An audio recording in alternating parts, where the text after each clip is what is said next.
What's up, everybody? What's up? What's up? What's up? Hey, we ain't doing no questions today.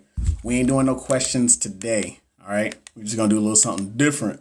We're just going to sit on here and we're just going to chit chat, going into the holidays, Hey, welcome, welcome, welcome. I know you guys usually come here. You guys usually are here for the questions, but we're not doing no questions today. I'm essentially just going to do an Ask Me Anything. We'll talk nursing, talk about the holidays, talk about what y'all got coming up. And essentially, you know, y'all can kind of relax. You can kind of relax right now.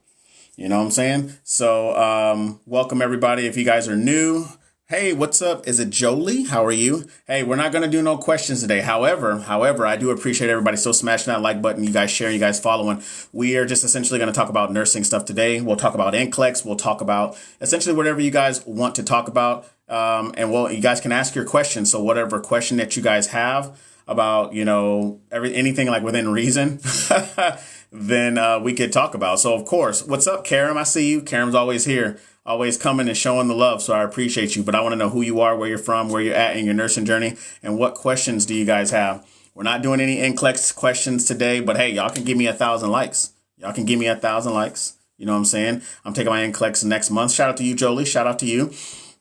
Hey, make sure you study for it. You know what I'm saying? Hey, you need to know what everybody else knows. Put yourself on a schedule, content, questions, rationales, all that good stuff. 1 year, one more year until NCLEX. Ernesto, shout out to you. Hey, there's nothing wrong with getting you a good review right now, as well as when you start studying for your NCLEX, you want to start studying in your last semester of school. So just letting you guys know that that's a really good time. If you guys are currently in school, a really good time for you guys to start studying is you just want to start studying about a month before you graduate, or about a month and a half before you graduate, because by the time you get your authorization to test, you would have already been studying heavily for about 2.5 months. Then your authorization to test gets there. Boom. It'll look like you've been studying for 2.5 to 3 months. It'll already be fresh in your head. And then you jump right into it.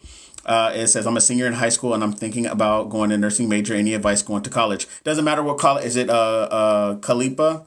It doesn't matter what school or college that you go to.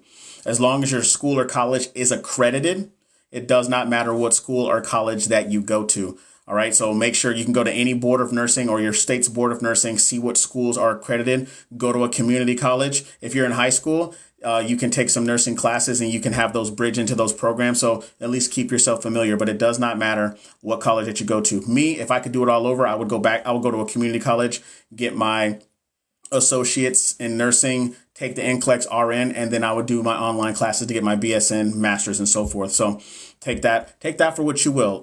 Anyone possibly able to bless me with a small meal tonight? Really, bro? Like, you coming in here? Like, who's going to be able to give you that on fucking TikTok? Make it make sense.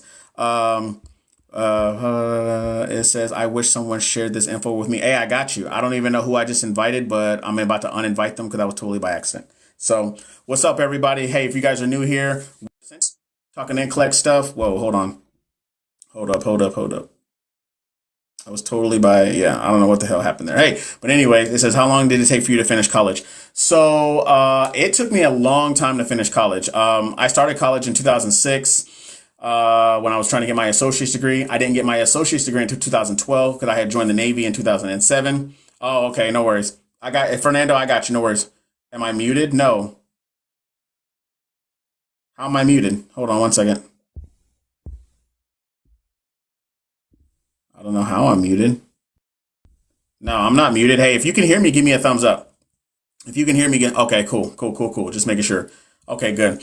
Hey, but yeah, so I started college in 2006. I didn't get my associate's degree until 2007 because I joined the Navy. I'm sorry, I didn't get my associate's degree until 2012 because I joined the Navy in 2007. I got my bachelor's degree in 2018. I got my nursing license in 2020. So it took, everybody's journey is going to be different while the destination still remains the same. Hey, if you want to be a nurse, cool. How are you going to get there? Your journey will be relatively different because of what you have personally going on for yourself. So user 93, appreciate you. Hey, if you guys are new here, welcome. Hey, usually I do NCLEX questions. By the way, it says you're still a baby. I don't feel like a baby, but I have enough experience in my life to not be told that I'm a baby, but whatever. I got you, Dr. Osmer, though. You good.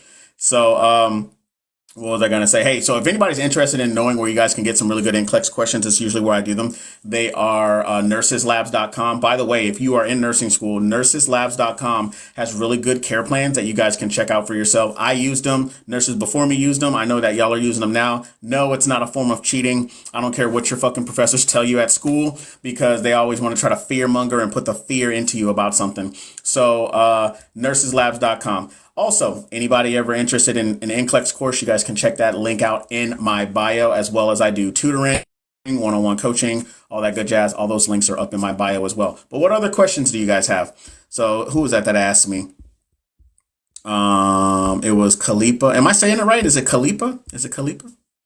What other questions do you guys have? A little bit about me. I have been a nurse for 3.5 years. I've worked in a burn ICU, a neuro, and a medical ICU. I floated a couple of times. Also, I've worked in the PACU, and I've worked in the operating room. I've been in the Navy for 16 years, hence why I said I joined the Navy in 2007. So yeah, I've been in the Navy for 16 years. I've been on 2 deployments. I have worked as a surgical tech. I'm currently a master instructor in the Navy, so I've taught so many plethora of different courses, to include a surgical technology course. So I understand what it's like to be in the position of being a student, and also being in the other position of, teaching individuals. So I thoroughly love it. I thoroughly enjoy it. That's exactly why I do TikTok. Make sure you guys show up. Oh, that is terrible. Oh, okay. That is bad. I'm trying to fix the lighting, but Monday, Wednesday, Fridays, 17:30, 5:30, whichever you guys want to call it. This is where we are. How to get an LPN job as a new grad haven't taken the NCLEX. Keisha, so they won't give you an LPN job until you have your license. Now, when you graduate, you have a graduate license, but that's only temporarily. It's usually only for 90 days. So when you're trying to find a job, they're going to be like, oh, okay, we can hire you, and the contingency upon you having X, Y, and Z. Now, if you don't have it, they're not going to give you a job. They're not going to give you a job. So you're going to have to continue working as whatever you're working as. If you're working as a patient care tech, or if you're working as, a CNA or whatever, you're going to have to keep working as that until you get that license for sure. Any recommendations on intro into pharm? I start this in January. Okay. So really good ones. Khan Academy, really good for pharmacology. Simple Nursing, really good for pharmacology. I have a pharmacology section inside of my course. It's 18 videos. Each video is less than like half an hour.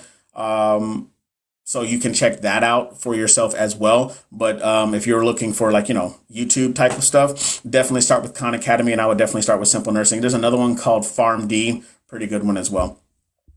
How to get a graduate license. So when you graduate LPN school, you automatically get a graduate license. But it's only 90 days, essentially, from the day that you graduate. Is it nurse to be dreams? You're welcome.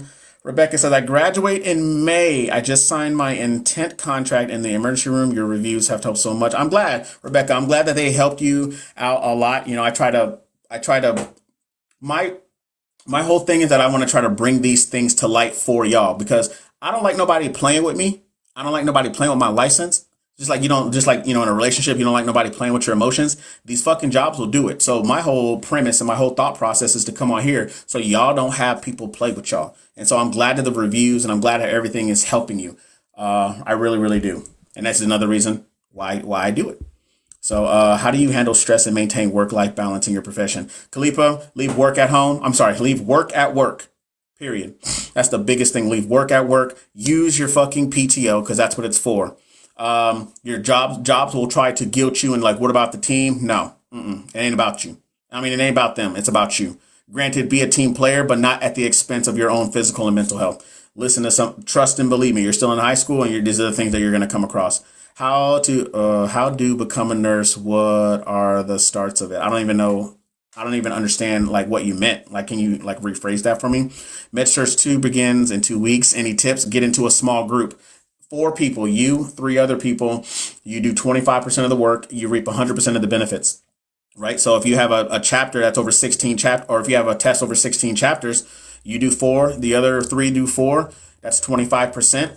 You do your notes, everybody brings their notes together, boom. Now the thing is, that could be risky because you're trying to find a good group. but still a good group, still a good thing to do nonetheless. Once I figured that out in med-surg without anybody telling me, and then I started telling people, I was like, look, let's do it like this. And they're just like, oh, but what if we get caught cheating? How will we get caught cheating if we're not, it's to help us with the test. And lo and behold, worked.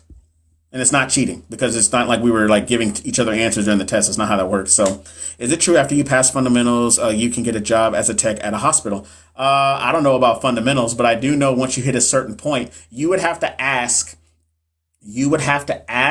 whatever the program is, because different things that they require different things. So I would ask whenever you're going into your program, because there's certain portions that you can get past as well, to where you can go and you can sit for your LPN or your LVN, so that's all part of that as well. Pass my NCLEX first try.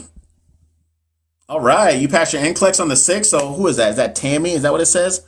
Hold on. Tammy. Okay, so everybody right now, give Tammy some love. Right now. Sorry, I'm just now getting to you guys' questions. So shout out to Tammy for passing her NCLEX. Tammy, if you have one piece of advice to give everybody, what would it be? Congratulations. Are you RN or LPN? Which type of nurse are you? Green Eyes, sorry. I want to know, how do you become a nurse, and where are the starts of becoming one? So first thing that you need to do is that you need to look for your accredited schools, either a university or at a community college. And then you need to know what their prerequisites are, and then you have to start taking the prereqs. That's where you start, and your prereqs can take some time. So that's where I would say start. It's been a while. How's it going, Tammy? You already know we moving around here. Rebecca, you're welcome. Yes, you can. Jason Derulo. Yep. Bella, where you been? I get called that all the time. I get called Jason Derulo without the Jason Derulo money. So, can you get into a competitive nursing program with a good GPA but nothing else? You can, but you got to remember that these programs, nursing programs right now are so competitive, to the point that they're just like, hey, you need to do X, Y, and Z in order to make yourself stand out. So you can get a good GPA, but another really good one that people overlook is volunteering. So volunteer at the American Red Cross at the hospital. Easy, because they'll write you a letter or like a memorandum with your name, your date, how long you've been volunteering, and that piece of paper right there literally could put you over the top from somebody else who didn't do it. In the state of Florida, yes. In Maryland, yes. Okay, congratulations. It doesn't matter where you graduate from, community college, then let your employer pay for your BSN. Facts, you can do that too. Don't stress, let her know. Congratulations. What skill do you believe are essential for a successful nursing career? Well, Khalifa, first of all, you got some really good questions, so I appreciate that. So the very first thing is you have to be a really good skill is that you have to be a really good follower. You have to be a really good follower. You have to be a sponge, and you have to absorb all of the knowledge and all of the hands-on skills that you were going to acquire while you were a nurse. That's probably one of the biggest things I would say. And then the second thing is to not be afraid to ask questions and to stand up for yourself. The asking questions, because if you don't ask questions and you just do things blindly, you can be held responsible for it. So you always have to ask questions. That's awesome. Best of luck to all the aspiring nurses. Facts. But reread them slowly, then answering with each answer to make it make sense. Facts. Hi. Can you recommend a good review center? I'm planning to take my NCLEX by 2024. What do you mean by 2024? Because 2024 is like in, I don't know, like 2 weeks. So you got, like, Pat, you got to give me a little bit more. Give me a little bit more about that. A license is a license. We all sit for the same board. Facts. Well, unless it's the LPN RN, but I'm tracking. I got what you're saying. It says, thank you.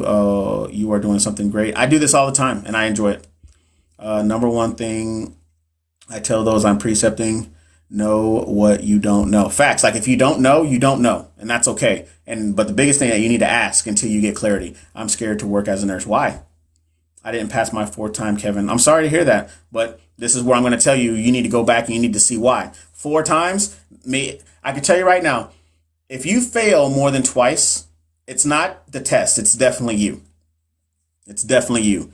Brish says, I passed my NCLEX yesterday. You were a part of my journey. Thank you, ma'am. All right. That's what I'm talking about. Hey, that's 2 people that came here and told me that they passed NCLEX. So shout out to y'all. I'm proud of y'all. Brish, Bree. Everybody give Bree right now. Give Bree all the love. Tell her congratulations. Bree, if you could give one piece of advice to everyone, what would you give them in regards to taking the NCLEX? I'm so glad and so happy that you passed. I've seen you come in here all the time. You're super, you participate all the time. So kudos to you. What's up, Belle? What's up? Don't give up. Facts. It says, how can I find out? So you should, is it Syed? Syed.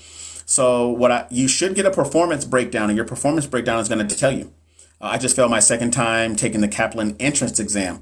Okay. So you may need, you may need to try something else. Test anxiety is real. Test anxiety is real. You want to know the best way to get rid of test anxiety is to practice, and recreate the testing environment. You have to put yourself in those scenarios that you have control over. That way you could be as prepared of those scenarios you may not have control over. So when you go to a testing center, you have no control over that, but you have 100% control of what your testing environment looks like at home when you're studying. I passed my NCLEX because of you. Belle, what are you talking about? What do you mean? What do you mean, Belle? Congratulations, bro. How you deal with ladies in scrubs? Trey. Let me tell you, when you work around a bunch of women in scrubs, after a while, it's just, it is what it is. Congrats to Bree. Safety and Maslow's hierarchy. Okay, so hey, safety, Maslow's, right? Physical versus psychosocial, for sure. Where do you find performance breakdown? The performance break. If you pass your NCLEX, you don't get it. You don't need it because you passed. You got a license. You don't need it. Now, if you fail, you should get it from the Board of Nursing. You should get it from the Board of Nursing. Shout out to all 80 y'all in here. I appreciate you guys rocking with me. Hey, if you guys are finding value, make sure you guys keep smashing that like button. Also, no, a friend failed. Oh, yeah, I got you. So, yeah, Tammy, so you should be able to get it from the Board of Nursing. And if you never receive it via email or in the mail, because I got mine in the mail, like all three of them, you can call them and they'll send it to you. So Leslie says, I'm so nervous for next semester starting clinicals without any healthcare experience. That's okay. That's the whole point. So you don't know what you don't know. Now you're going to go into it. When you go into clinicals, let your preceptor know, hey, this is my first. Here's the thing. Communication and being upfront, honest about where you lack in things. Us as preceptors, me included, when I precepted, that's what we want to know. That way we can walk you through things. Because I don't expect anybody to come walking out the womb being like, yeah, I know how to do this. You know what I mean? So you have to be upfront. You have to be honest. Also, you have to be a sponge. But at no point in time should anybody disrespect you. They'll be like, oh, you're a student. You don't know this. Okay, yeah, I'm a student. I don't know this. There's nurses that have never worked in other areas that don't know specific things. You know what I'm saying? So it's okay to be nervous, but don't let your nervousness impede you from understanding the processes of what you're doing and your next steps forward. Just this term and next, so close. Yep. Hey, you're almost there. Just this term, next. So what? You should graduate in May, right? Right, Maria? So, hey, I'm rooting for you. Hey, another thing you guys may not know, if you guys are new here, I failed my NCLEX 3 times. 3. It was October 2018, June of 2019, and then September of 2019. And then I eventually passed June of 2020. Why do I tell y'all that? One, I don't care what any of y'all say about me not being successful, because you want to know what? You want to know who's not going to ask me that? A patient. That's number 2. And number 3, none of y'all are going to ask that. And no one is ever at work going to ask you that. No one, ever. No one's going to be like, hey, Kev, how many times? No one's going to ask you that unless you upfront say it. You know what I mean? So that's why I try to tell y'all, get out of your own way. Get out of your own head. This exam does not determine the type of nurse that you're going to be. Only you can do that. If you decide you want to be a fucking shitbag, then you're going to be a shitbag. That's already predetermined. You know what I'm saying? But if you want to be a good nurse, it does not matter how many times you take that test. Trust and believe me. All right? Trust and believe me. Let me see what other questions you guys have.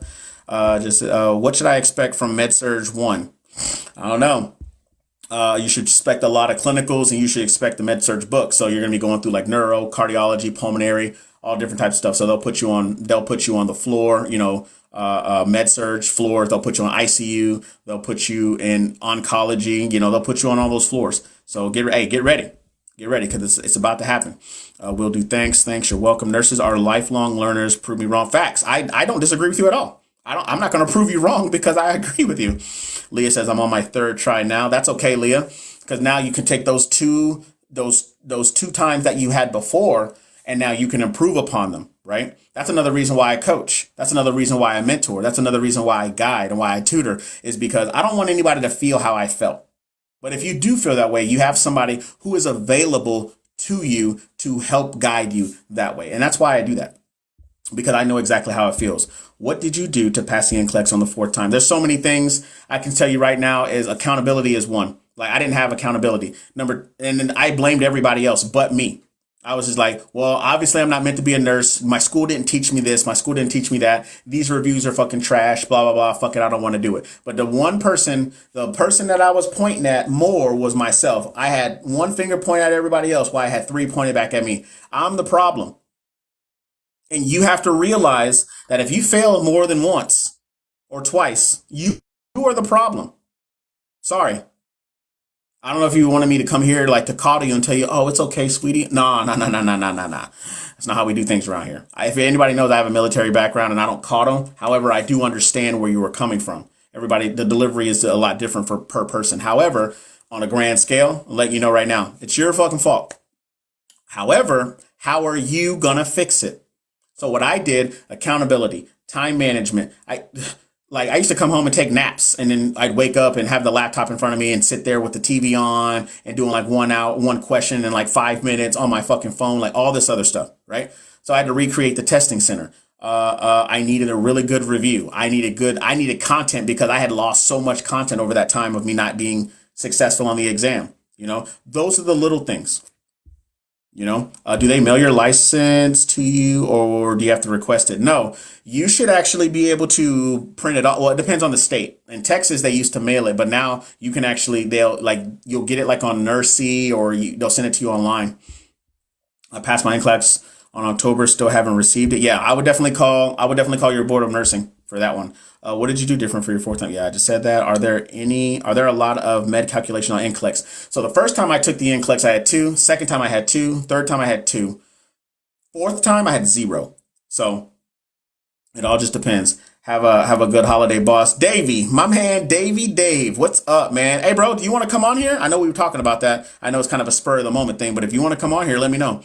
Don't wait until you graduate to start studying for NCLEX. Make it easier on yourself. Yeah, Dave, I just told them that. I was just like, don't wait until you start. You need to start studying, like at least get the initiation of it starting, like at least a month to a month and a half before you graduate. Because by the time you graduate, you would have already had 2.5 months worth of studying.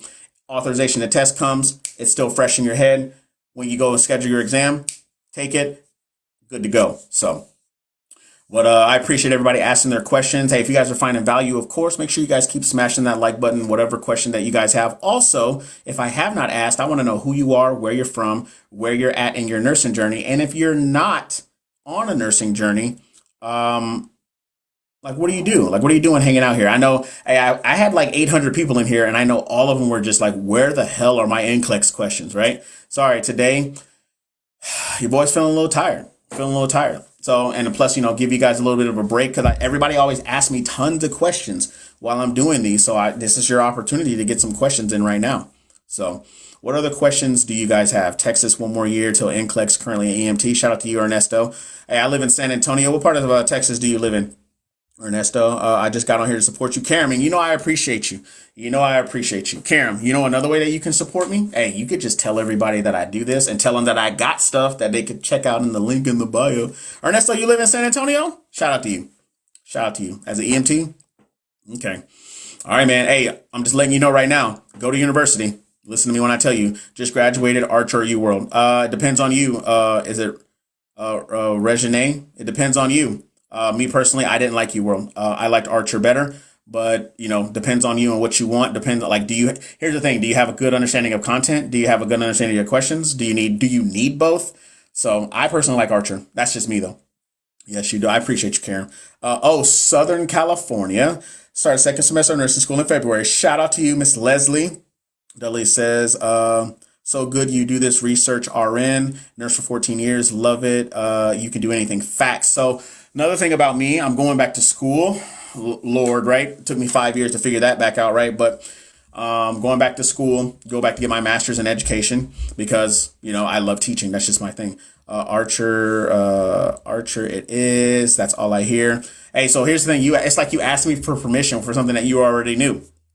You know what I'm saying? Like if you already know, do it. You know what I'm saying? It all just depends. Like I've used Archer, I've used Kaplan, I've used UWorld, I've used Hearst, I've used Mark Klimick. I've used a whole bunch. I've spent a total of over like almost $3,000 on other things, right? Before I got to this point, because it all just depends on you. Like it really just depends on you and what resonates with you. Hearst, I think it's good, but it didn't resonate with me because that accent, boy, Lord of mercy. Listen, that lady is from Mississippi, y'all, and she got a thick accent, and it is distracting to me, and it didn't work. I'm not saying it was bad, it just didn't work. If I think that there's a bad review out there, I would never recommend it to you. However, of course, your boy does have his own review. It's up here, the link in the bio. You can check that out. Archer it is. What's your schedule? So my schedule is laid out on my bio. That's first. Second, it's Monday, Wednesday, Friday at 5:30 Central Standard Time. Is Klimick not a thing anymore? What do you mean? Klimick reviews is very much a thing. Very much, ma'am. Very much a thing. Fair. I'm just nervous. It's okay for you to be nervous. It's okay for you to be scared. But I'm going to tell you two things. If you're scared, go to church. That's number one. And number two, if you're scared, you're going to do it anyway. And you're going to do it scared. I use the term get off the beach. People always ask me, what does that mean? What does a get off the beach mean? Well, during the invasion of Normandy during World War II, they invaded via a beach. The Germans were like mowing them down. So guess what? If you stayed on the beach, you died. Your only means of guaranteed survival were running up the beach. So you got to get out. You got to get off the beach. You got to get through this. You got to get through it scared. You're going to be nervous. You're going to be scared, but you have to do it scared anyway. All right. Stop playing with me and stop playing with yourself. Pause. But you know what I mean. Here we go. Florida. 8 months left for my 12-month pro. Lord have mercy. There's a program like that at Texas Tech. That's a 12-month BSN program. It's monster. It says, I just don't hear Mark's name much anymore. Really? I talk about Mark Klimick all the time. That's my dude. It's like if he and I were cool, I know he's like in his 80s or 70s. I dack that old dude up. He's cool as shit. If you wait until if we wait until we're scared, we'll never. Exactly. You'll never do nothing ever. If you aren't scared, you scare me. That's what I'm trying to tell you. Oh, is that Ice Cube? You calling me Ice Cube? It was. No, let me stop. I ain't gonna do that. Plus, nursing can be very scary. Got to get over it. You do. How long is the LPN program? It all just depends on the LPN program that you go to. Period. Needed that. Thank you, Amanda. I'm 45. Don't care how old you are. I don't even know why you started with that. Just started my BSN program. I'm nervous and excited. Thanks for the tips. You are welcome. It's okay to be nervous. It's okay to be excited. I don't care how old you are. I don't. So it says Dr. Zishan took over. You're talking about for Mark Klimick. I started listening to Mark Klimick, my LPN program in West Virginia. It was 11 months. Okay. There's other ones that are out there too. Like I heard they can even be as short as 10 months. Some of them are a little over a year, like 13 months. So it really all just depends on where you are and what the program has. Age is just a number. Facts. It really is just a number. Nobody cares. Yes, Dr. Z is better than Mark Klimick. That's subjective. I'm guessing your name is Amber. So Amber, that's subjective. So it was better for you, but it may not be better for somebody else. So I love Mark Klimick. I have no idea who Dr. Zishan is. So I could not tell you if that person is better than Mark. So, but Mark is very old school. Greetings from the Philippines. Hello, ma'am. How are you? Hey, if you guys are just joining, we're essentially just having a nursing chat. So we're talking about, prereqs. We're talking about pre-nursing, getting into school, talking about nursing school, talking about NCLEX, new grad stuff. I got my man Dave in there somewhere who graced me with his presence. I don't know if he's still here, but he is also a nurse educator. And so whatever questions that you guys have, feel free to ask them. You know what I'm saying? Make sure you guys smash the like button. Make sure you guys share. Make sure you guys follow. I also, if you are new here, I want to know who you are, where you're from, where you're at in your nursing journey. We've already been on here for like half an hour, which is crazy. Everyone learns differently and prefers different people, different material. Absolutely. Why is dosage calculation so hard? The reason why dosage calculation is so hard is because of how schools put the fear of medication dosages into the program, as well as a lot of things that have happened within the medical field that when somebody gets a dose wrong, it entails somebody's life is lost. So, we could talk about everybody know about Radha Devant. That's the biggest thing that's happened. That was all over the news because of a medication error. That was a medication error, not necessarily a dosage, but, you can give, a medication dose too much. Like, what if you gave an adult dosage of digoxin to a pediatric patient? Oh, that's over. It's over for that baby. You know what I mean? So that's why it's pushed so hard that you need to get it right. And if you trust and believe me, the last thing that you would want, I would rather you fail a test than me pass you on a dosage calculation than you go out there, do something wrong, and then you end up killing somebody. I need the push. Your energy is what I need. I graduate May of 2021. Justine, 2021 was like that way. You mean that way? You mean 2024? I'm pretty sure that's what you meant. Apply, waiting on interview. Shout out to you, Tammy. What made you want to be a nurse? When I said it out loud, that's how I knew I wanted to be a nurse, is when I said it out loud. I was already after all my second deployment when I was in Afghanistan. I got to do a bunch of stuff, like Casevacs, Medevacs. I was a surgical tech then, so we did like emergency trauma surgeries, life, limb, eyesight type of stuff. Just very like war-esque. And then I realized that I wanted to do a little bit more. Not saying I wasn't doing enough, but I wanted to do more. And I appreciated the nurses that I was deployed with because they were wonderful. They were wonderful, and they were the ones I wanted to emulate. And so that's how, when I said it out loud, that's when I knew I wanted to be a nurse. So who was that? Nursing student. So thank you for asking that question. I'm watching for Minnesota start school this spring. That's right around the corner. I had no med math. I mean, I'm guessing you mean on your exam. When Fans says any bias with the new concept-based curriculum versus the traditional one. What do you mean? You got to give me a little bit more depth. Like, I understand what you mean, like in the grand scheme, but what specifically are you asking? It's the pressure that I have to get 100 to pass to get to the next semester. Yeah, you have to get 100% on dosage calculation. They want to make sure you get it right. Thank you for your service. Thank you for your support, Tammy. I appreciate that. It's always appreciated. What was the school you mentioned for MSN? I didn't mention a school for MSN at all. I was looking, for me personally, they have a bunch out there. Capella, Chamberlain, Western Governors University. It all just depends. Mr. Everything, tips for first day on med-surg unit. Oh, so are you talking about like in the class, or are you talking about working? What is the difference between the old and the new generation NCLEX? The fact of how they deliver the questions to you. So 60 to 70% of your NCLEX is still going to be multiple choice and select all that apply. The 30 to 40% that's changed is it's case studies, but the case studies give you different variants of different type of questions. All it is just how the questions are delivered to you. I thought you were Jason Derulo. Well, most people do, but I don't got Jason Derulo money. So, and no, I will not sing for you unless you give me, like, I don't know, whatever Jason Derulo money is. But back to summer, that's how it's different. So with the case studies, they give you all the information, and then you need to determine based off of the question that they ask you what the right answer is. So I can give you anticipated versus not anticipated, select all that apply, that are partial credit now, multiple choice, closed questions, matrix questions, the bow ties, the one that people hate so much. So Samantha says, I've gone through nursing school and NP school. Nursing school was way harder. It is. Hindsight's 2020, isn't it, Samantha? It's like everybody asked me, they were just like, is your master's degree harder than nursing school? I was like, no. It's because by the time you get to a mastery level, they already know that so they don't do all the stupidness that they do to you, while you're getting a bachelor's. So no, man, I graduated in 2021. I took it twice and I keep pushing it off. Okay, I am studying again. Okay, Justine, I got you. I'm tracking. Working. I'm a new grad. Okay, so be a sponge, Mr. Everything. And for everything that you do, be a sponge.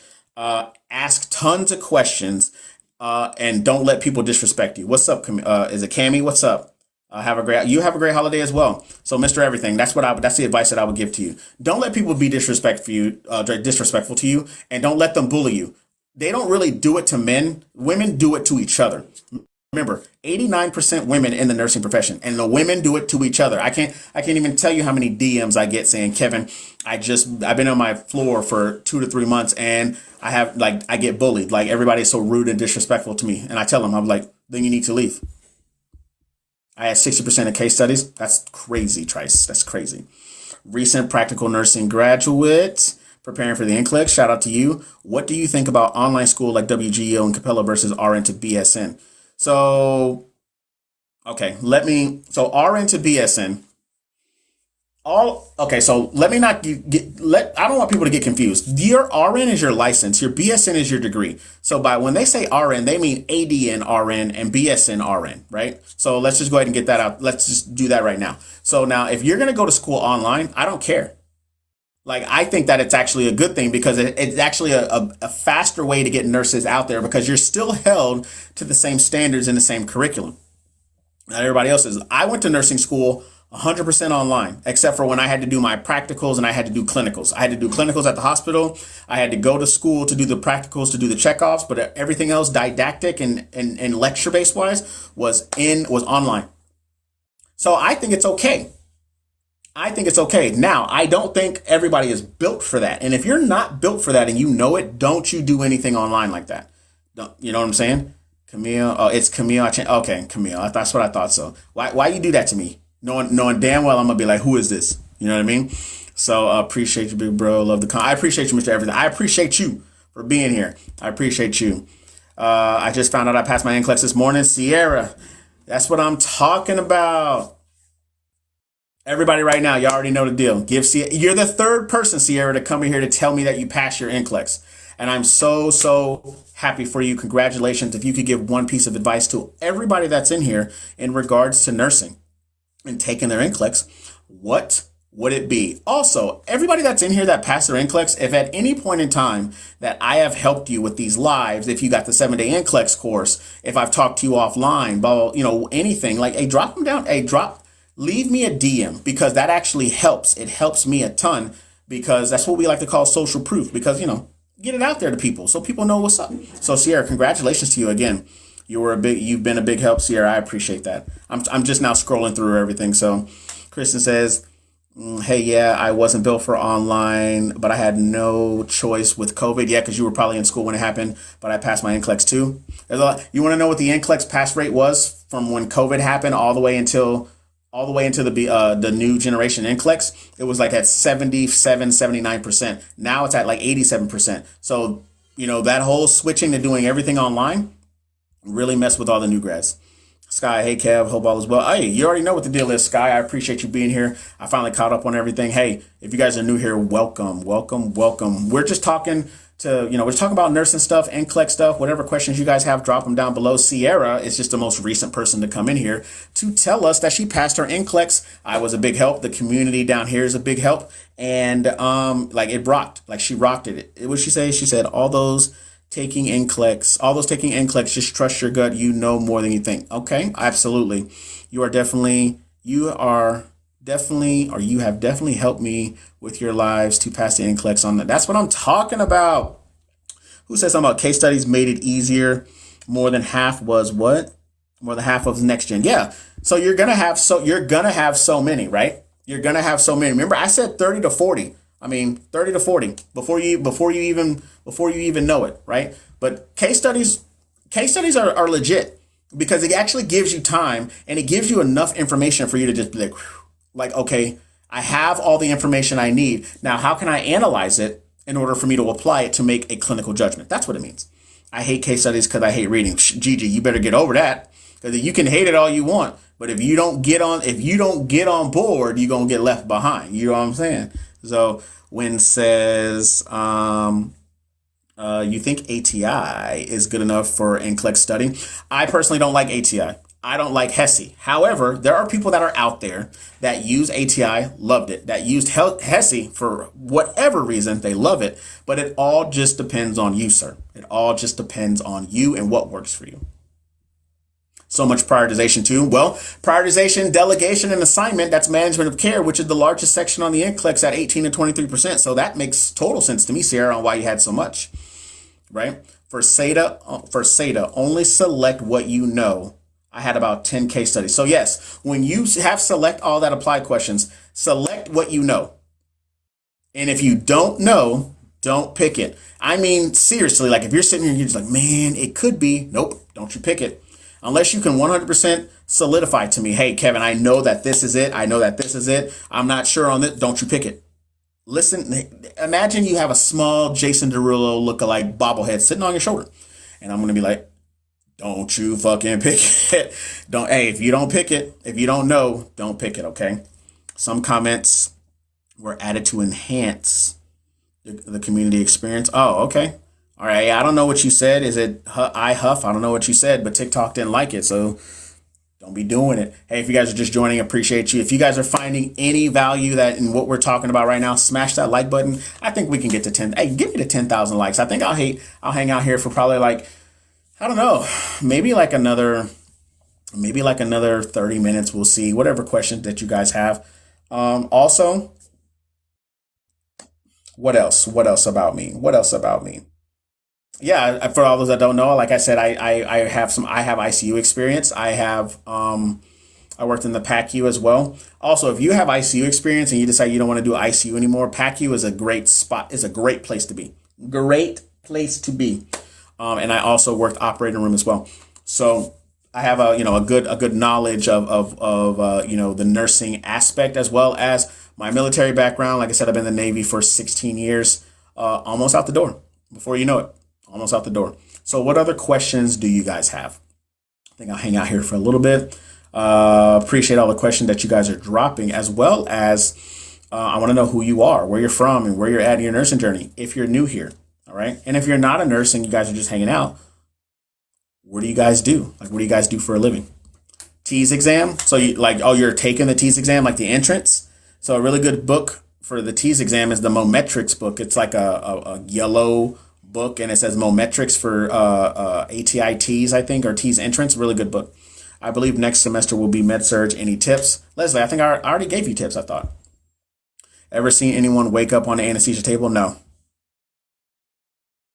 People try to fight anesthesia all the time and they lose. That's just not, they'd be like, I'm going to fight it. Well, you can fight it all you want, but the way that these chemical compounds are set up, not going to work well for you. So you see people try to fight it, but I've never seen at all. And I've done thousands of cases as a surg tech and as an OR nurse. Never have I ever seen anybody just wake up on anesthesia.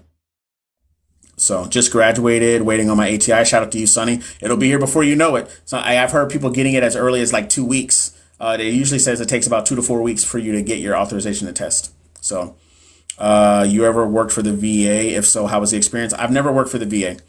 Never have worked for the VA. I don't know what it is about just military governmental installations, but I'm trying to stay far away from those as possible. So I woke up on the table. It was terrible and painful. I don't know. I want to talk to your anesthesiologist or your CRNA or your anesthesia assistant about that. So, and I just want to let you know, statistically, you have less than a 1% chance of just waking up on the table. So I don't know what happened. I don't know what happened with that. So, but then again, you could be trolling. So for what do I know? But if you troll, just know I ban people. I thoroughly am petty and I like to ban people for no reason. So don't come in here playing with me. Don't you do it. Don't do it. All right. Hey, but what other questions do you guys have? But yeah, if you ever, like, put it this way, most people that I know that work as nurses, they try to get to the VA because the VA has more stability. However, it could take 3 to 6 months up to a year for you to get a position at the VA. Also, they do have government contracts that you could do to work in a military hospital as a civilian nurse as well. How long have you been a nurse? 3.5 years. Been a nurse for 3.5 years. Candy Babe. Have you ever, oh, this is a good question. You ever had a case of malignant hyperthermia from the anesthesia in the OR? I have not. And I'm telling you, it's really rare. It's really rare that you'll find somebody that has malignant hyperthermia. Hence why that's why we go through those questionnaires and the consent forms, because it's on both the nursing consent form and the anesthesia consent form in regards to, hey, do you have a patient, do you have a family history of X, Y, and Z? And if they say yes, I'm like, but we do practices, like the nurses did practice drills for malignant hypothermia all the time, because, it's just one of those things that's so rare. And the last thing you want to do is forget it. And you're like, oh, what do I do? You know what I mean? So never have I ever done it, but we practice for it all the time. Hi, can you please explain to me how to pass my TEAS, please? Which content is more important? You need to know it all. It's not about what's more important. It's like you need to know it all because it does it in different sections, like math, reading, science, stuff like that. So like I said, I gave an earlier, the Mometrics book, which is a yellow book. You can find it off Amazon. It's like $33. Mometrics for ATITs is a really good book. I heard surgeons are super rude. Yes, they are. It depends on the surgeons. It depends on them, honestly. A tip for someone who wants to start working in the operating room. Same thing I'll tell everybody, GG, is that you want to be a sponge. You want to be a sponge. Also, you want to ask tons of questions, because in the OR, it's very, very fast. Like, it's fat. Like, I'm telling you, when you turn a room over, you get the patient to pack you. You got to give a report. Then you got to go make sure the room's getting turned over. Make sure you get all your charting done. Then you got to go get the next patient, right?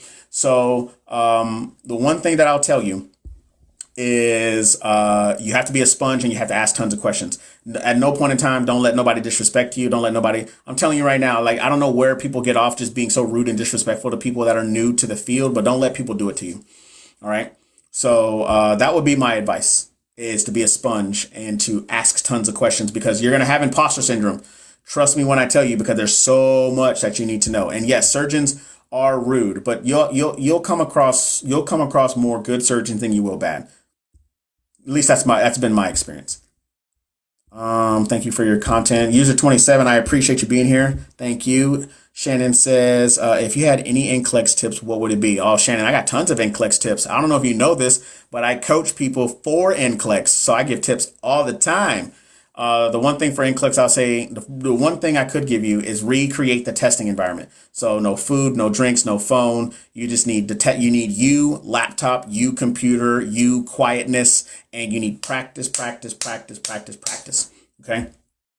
Maria says thank you. Marie says thank you. You're welcome. So that's usually what I tell people, is like that book for ATI, for ATI. What is it? It's got NCLEX December 19th and passed. Funny time. That's what I'm talking about. Congratulations. Which one did you get? Are you RN, LPN? And if you did, or whatever, congratulations. Everybody right now, give Funny Time some love. Let them know. And at Funny Time, if you can give advice to anybody, you're like number 4. You're the 4th person to come here and tell me you passed your NCLEX. Let everybody know. All right. Also, if you could give one piece of advice to everybody that's in here taking their NCLEX, what would it be? Okay. Thank you so very much. Shannon, you are very welcome. I've taken my NCLEX 3 times now. I feel like giving up. Well, Caitlin, if you feel like giving up, then give up. That's a dramatic pause. Don't you fucking give up. Like, what do you think this is? What do you think this is, Caitlin? You're going to come over here and throw a pity party to me and tell me that you're just going to give up. So this is where I like to call reevaluation, Caitlin. Okay, so now I'm fixated on you. So this is what we call a reevaluation period. So you failed 3 times on your NCLEX exam. Who are you blaming? Is it the test? Is it your school? Or is it you? Okay, so that's what I'm going to say. All right. Now that's my first thing. The second thing is, I don't know if we've ever talked about that before. Most people come up to me and says, it's my dream to become a nurse. Okay. If you're going to give up, then your dream is exactly that. You see what I'm saying? Say, like, okay, let's do this. Me. Yeah, it is you. That's a trick question, by the way, Caitlin. It's all you. You want to know why? Because I failed my exam 3 times. For all y'all that are on here that don't know that, I failed the NCLEX 3 times. Imagine I would not be here to have this conversation with any of y'all if I just decided I wanted to give up. You know what I mean? So, Caitlin, this is reevaluation to where you need to see what you are doing wrong. Think to yourself. Do you understand content? Do you understand the NCLEX style questions? Did you have enough study material? Did you study effectively? What was your support system like? What was your environment like? Right? These are all things. What type of learner are you? You know what I mean? Like, what do you consider effective studying? Do you have accountability? What was your time management like? Did you have a study calendar? Did you have a tracker to see where you needed to fix yourself? You see what I'm saying? These are things that I talk about all the time when I'm coaching people. And if anybody's ever interested in that, you guys can check that link up in my bio. But in reality, this is what it is. It is you. Everything is your fault, just like everything is my fault. So my next question to you is, how are you going to fix it? And I say that respectfully. I don't say that in a disrespectful way. I say that respectfully to you. My best advice, take your NCLEX without fear. Good luck with that, because people are always scared. But I'm tracking on what you're saying. Full of prayers. It was really difficult for me. It was really difficult for you, Fun Time, but you still did the damn thing. And that is what it's about. All right. I feel like I use too many resources and I don't use a calendar. Okay. So just right there off the bat, you already know in your head, less resources, calendar. You see, you see how that works? You see how that works? That's how you audit. That's how you audit yourself. Is a Malia. Malia, I am new here and I love the topic. Can one do the whole process of NCLEX without agency? What do you mean, Malia? Can you give me a little bit more? Can you give me a little bit more context on that? Amaro, what's up? What's up? How are you? Hey, Kevin, is the NCLEX Australia transferable to the US? To my understanding, I don't think it is. I think the NCLEX within the United States is only for. I would have to double check because things change all the time, but it's only for US and Canada.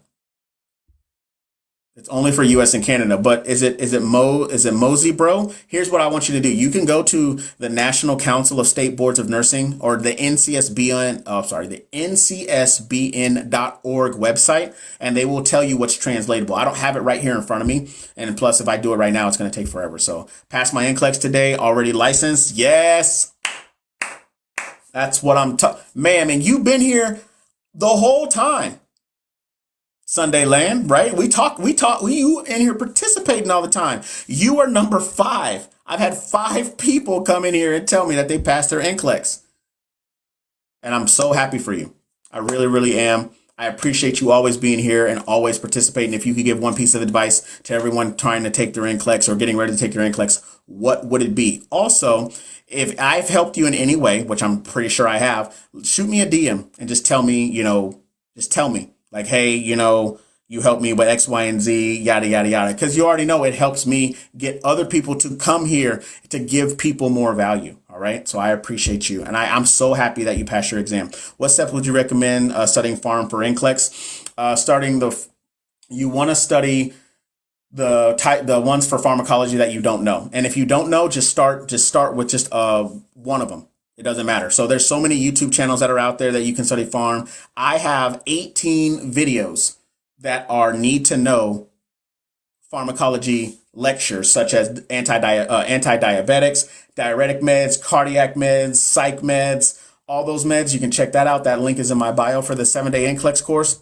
But then, of course, there's so many ones. The one that I would say start with is there's videos out there, and you can put them on YouTube, is how to study pharmacology.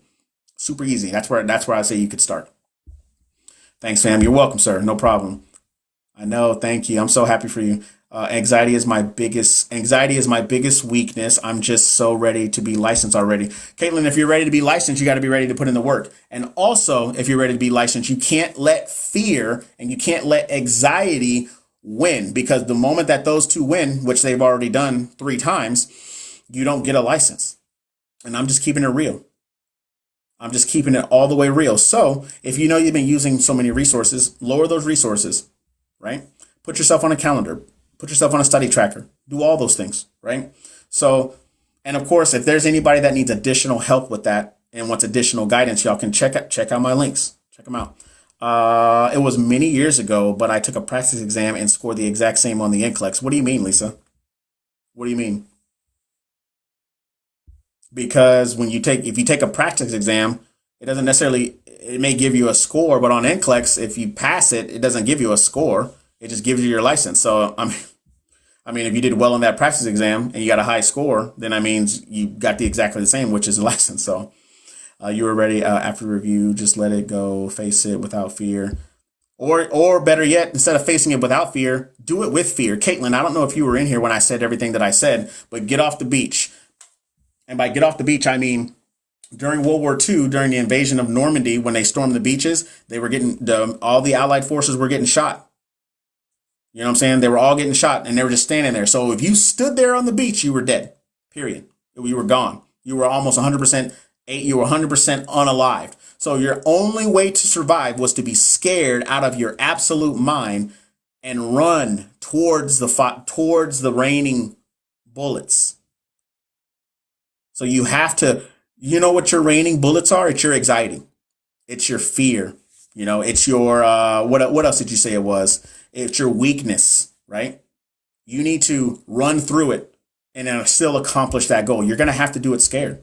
There's no way around it. You have to do it scared. It says my scores are always lined at above 50%. That's the thing. When you're practicing, as long as it's above 50%, and 50% is borderline, like you're there. The higher you are from 50, the better chance that you have of passing. Okay, I really like that metaphor. I can definitely try that. I can definitely try to face it full on. That's what you have to do. You kind of don't have a choice. I can only imagine you sitting in front of the computer and then you're just like, instead of you taking a deep breath, close your eyes and saying, I got this. And then you just hone in on it. Just like how you've been practicing. I always say practice like you play.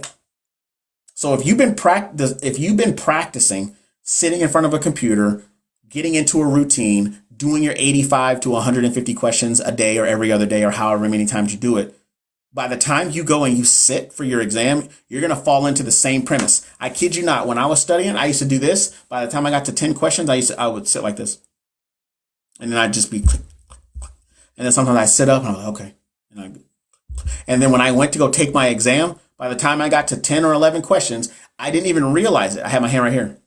And I got all the way to 40 questions. And then that's when I realized that my hand was right here. And I was like, what the fuck it. Here we go. And I just kept going. But I was already 40 questions in before I realized I had already slumped into my routine as if I was taking a practice exam. You see what I'm saying? That's how you have to move through this exam. That's how you have to move through an entrance exam if you're taking the HESI or if you're taking freaking the ATI or Kaplan or whatever you're trying to take to get into school. Right? That's the mindset that you have to have when you are going through your nursing program. Nursing school is a lot harder than the NCLEX. If you're having trouble during exam, stop, take a deep breath and pray. Don't ever anxiety get you. Don't ever let anxiety get you. I'm tracking. I got you. So this is what I'm saying. Nursing school is harder than the NCLEX, y'all. You want to know why? The NCLEX is not a year. It's not 2 years. It's not 3. It's not 4 years. The NCLEX is 5 hours long. 5. But you have the audacity and the tenacity to get through that. But you let the exam, you let that beat you? Come on now, Miss Caitlin. We can do better than that. If you guys are new here, welcome. We're talking about NCLEX. We're talking about nursing, talking about pre-nursing, nursing school, first year graduates, whatever. I know I got some nurses that have been nurses way longer than me in here lurking. So I appreciate y'all lurking. If you're new here, I want to know who you are, where you're from, where you're at in your nursing journey. And if you're not a nurse, what are you doing here? If you guys are finding value, smash that like button also as well. You got to get off your beach. You got to get off of it. Get out of your way. Get out of your own way. And by your own way, it's your anxiety. It's your fear. You have to get out of the way in order for you to progress. You got to go. I'm telling you right now, going forward is so hard. Going up a mountain is so hard. Going down a mountain, not so bad. You can just tumble all the way down if you want. There's a reason why you see people that keep going, right? It's not meant to be easy, because if it was meant to be if it was meant to be easy, everybody would be doing it. Caitlin, I want you to imagine this. Think of the person that you went to high school with, and he's probably a turd. Like, he's probably stupid, or she, or whatever. And they chew on rocks or whatever the fuck kids do nowadays, or eat fucking Tide Pods or whatever. Imagine if that person was just like, I'm going to nursing school. You would be like, dude, what the actual hell, right? So that's why I say that it's not meant to be easy. I have people coming here and say the NCLEX was easy, and let me tell you why. Well, that's why it's subjective based off of what you said. It's not true, but if you prepare for it, the odds of you passing it on your first time or your next attempt are extremely high. All right. So Caitlin, you got it. And that goes for everybody else that's taking the exam as well, especially for those that graduated that are still waiting. Hey, just because it's the holidays does not mean you don't put in any work. Guess who's working on Sunday? Me. Guess who's working on Monday? Me. Stop playing with me. You want to know what sets people apart from others is who is willing to put in the more work. And that's the truth. Like, granted, you got to have time off and, for all, to recoup and all that good stuff. But I want you to think about it. Think about who's not going to be studying. Thinking about who's not going to be putting in no work on Sunday. and who's not going to be putting in no work on Monday because it's Christmas, and who's not going to be putting on any work on New Year's Eve and New Year's Day because they're going to be nursing a fucking hangover. You know what I'm saying? Not saying anything about them, but it ain't about them. It's about you. You know what I'm saying? So thank you. Thanks for the motivation. My issue is staying focused for 6 weeks straight. Your issue is staying focused for 6 weeks straight. So this is where you can just come up with a calendar. That's the whole point of having a calendar. Literally. I'm not trying to tell you to study every day. However, you need to get into a routine. Let me ask you this. You can get into a routine, go into a job that you fucking hate so you can get money to pay your bills, but you can't get into a routine to with an investment that you did with yourself going to nursing school so you can go out there and make more money. Same thing. Same thing.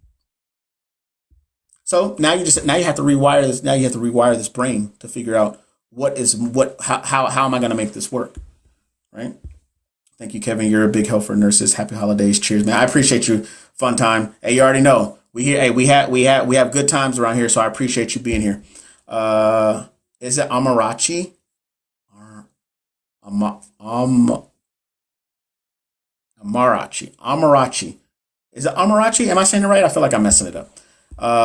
It says, I know it's important, but I get distracted and get off my 6-week plan. Well, so now it's all about what are you getting distracted by and what's more important? Amarachi, got you. Grace says, thank you for coming on tonight. I know you said you had stuff to do. Grace, you already know the deal. I said I did have stuff to do.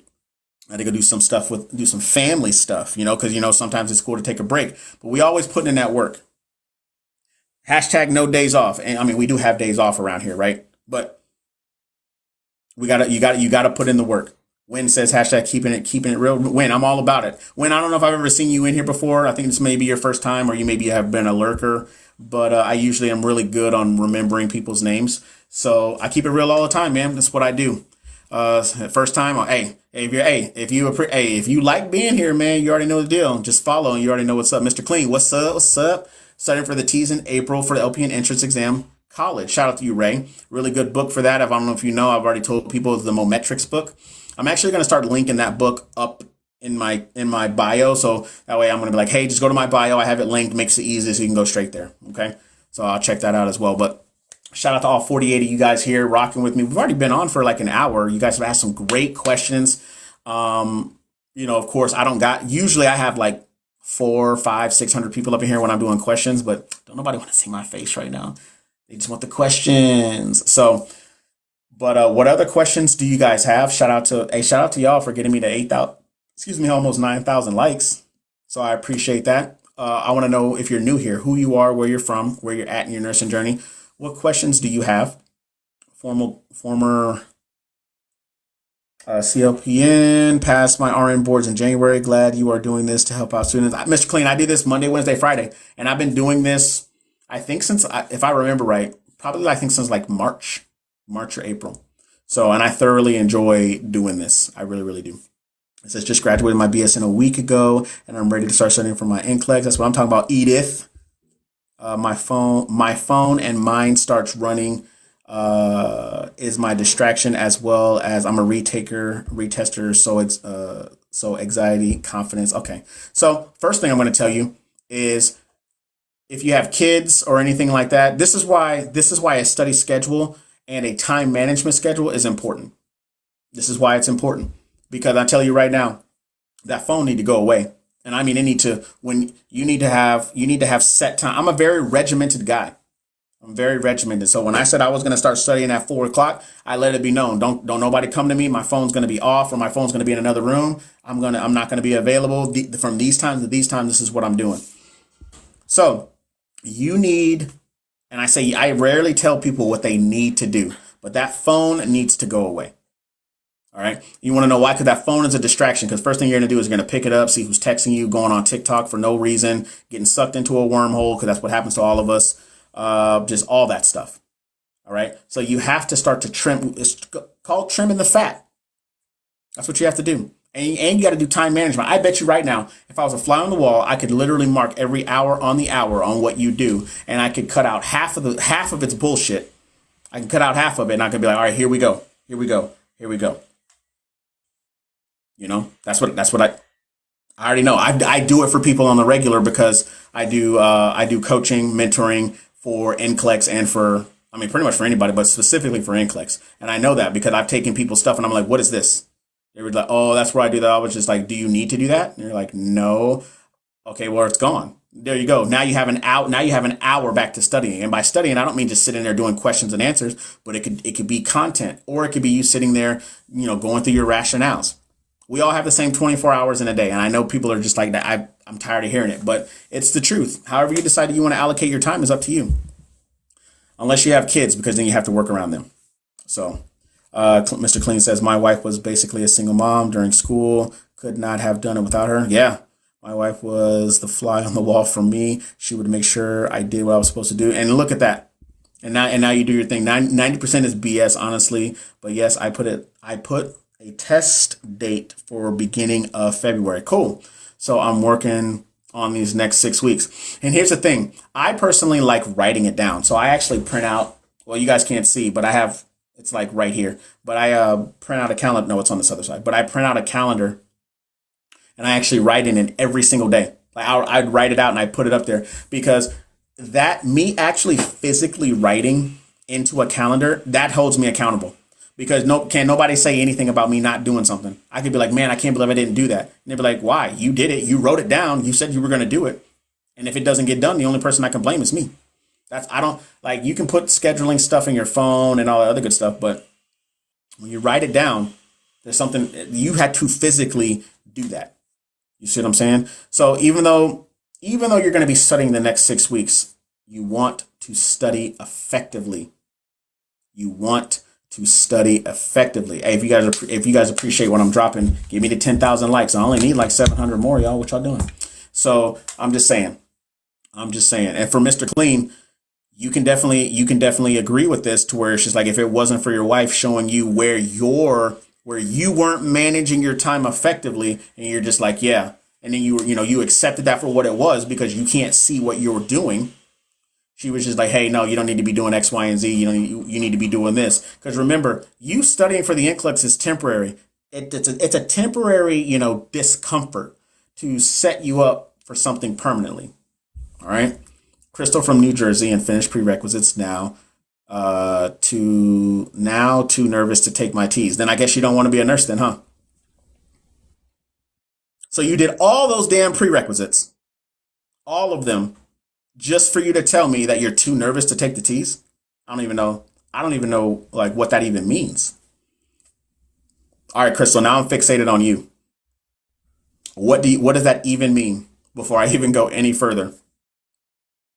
If you guys are new here, welcome. Like I said, we're talking nursing stuff, talking about NCLEX, prereqs, getting into school, all that good stuff. He said, I get nervous during tests. Okay, well, you're going to do it. You're going to do that test anyway, and you're going to do it nervous. Because guess what? Nothing that has ever been done is done by somebody who had 100% confidence in what they were doing. I felt I was getting lazy and told her to call me out when I was slacking. I'm reaping rewards. Look at that. And now you're reaping rewards for any recommendations for studying? Well, I don't know. Crystal. So one book I would recommend is the Mometrics book. I don't already talked about that book at least like 4 or 5 times already. But the Mometrics book, the yellow one that you can get on Amazon, is like $33. You can check that out. That's a good book for T's. Second thing I would say is you have got to get over that fear. You have got to. Well, first I'll tell you 2 things. If you're scared, go to church. Or you scared, go to whatever religious symbolic building that you go to. Okay. Second thing is you're going to do it scared, period. Okay. You're going to do it scared. You have to. You had no problem. You were scared doing your prerequisites, but you got them all done.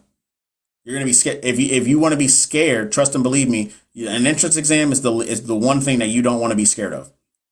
Because trust me, your first semester of nursing school, that's going to humble you. That's going to humble you. And I'm not telling you that to scare you. I'm telling you that because I'm honest. You know what I mean? User 72 says, I'm an APCA getting to school next month, RN program. Shout out to you. Same thing with you. You get into your RN program, user 72. You're going to get humbled too. First semester of nursing school is where they humble the hell out of you. Fundamentals will do it. Trust and believe me, because it did it to me. It does it to pretty much everybody. And then when you get into med surge, that you're going to get humbled again. Shan, how what? Thank you on Amazon as we speak, getting it done either way. You have to. Because I had people say, I really want to be, it's been my dream to be a nurse, but I'm scared. I was like, well, your dream is going to be a dream. I was just like, come to me when you want your dream to be a reality. How does it humble you? Shan, because you're going to go, trust me, your time management is going to get, like, you're going to go in there with a plan and your plan's going to get all messed up. So some people are going to go there. A lot of people go there like, oh, nursing school's not that bad, blah, blah, blah, yada, yada, yada. But you're going to get you're going to get some crazy rude professors. You're going to have crazy rude fucking people when you go to clinicals. You're going to have and I mean all of this work, all of this work. And I mean it, all of this work. However, at that point in time, it's like, it's either you shit or get off the pot. Which one you want to do? It's either you're going to let it break you or you are going to fight through it. And it breaks a lot of people. So the question is, do you want it to break you? Hey, Kevin, I had my NCLEX back in 2017 and I failed. I'm trying to decide to take it next year, but I'm having cold feet. I don't know. Okay, well, if you don't want to do it, don't do it. That means you're not meant to be a nurse then, huh, Val? Or Vale, I'm sorry. Don't you got time limits to retake the NCLEX like 3 years? It depends on your state. When? Is it possible to work while in nursing school? Yep. Look, I know there are single mothers, military people that work full time that go to nursing school, like myself. I was full time military. You can do it. It's doable. But this is where your time management comes in. And like I said, that's where it comes. Texas in the house. Yeah. So for Texas, it's you could take it unlimited amount of times within a 4-year period. After 4 years, if you don't do it, you have to report to the Board of Nursing. They put you in a remediation program. And then after that, if you do well, they'll let you take it again. If you fail it, then you have to go back to school. Hello, new grad. New grad med-surg telenurse tip on documentation. I have to do Q4 narratives. Catherine, didn't we talk about this? Catherine, I remember you. Catherine, aren't you from the Philippines? Or you're in California, right? So Vale, I need to know if Vale is still here. I think I scared Vale off. But Vale, I'm going to be completely honest with you. If you're still here, I need you to sound off. And I'm not saying this in a rude way. What's up, Mallory? I see you. All right. I need for you to realize that you can be scared all you want, but you're going to do it scared. Period. You have to. You have to do it scared. Vale, I failed my NCLEX 3 times. Did you know that? I can't say it just popped on and say, wish you Merry Christmas. Thank you. Merry Christmas to you as well. And I will see you on Wednesday when I go live, because I'm not going to go live on Monday. So it says, yes, sir, but haven't asked about narratives. Okay. So you're essentially talking about like what you're writing in regards to like in the chart. So you write when you document like if you're going to be on trial. It says, no way, 3 times. That's a lot. That's a lot to process. Exactly. So you coming to me. I failed my NCLEX in 2018, twice in 2019, and then I passed in 2020. And it's not about me not understanding where you came from, but I want you to understand that you can do this. I failed that exam, 75 questions, 265 questions, 106 questions. Sorry. Stop playing with me. Get out of your own way. Get out of your head. Now you have to take that breakdown, that performance breakdown that they gave you, and you need to start where you were your weakest at, and you have to improve upon it. That's the only way you're going to get better. It says, I failed on boards twice before passing, learned from it, passed the boards on the first. There you go. And exactly. Oh, for your PN, shout out to you. You see what I'm saying? So Vale, when I say that coming from a good place.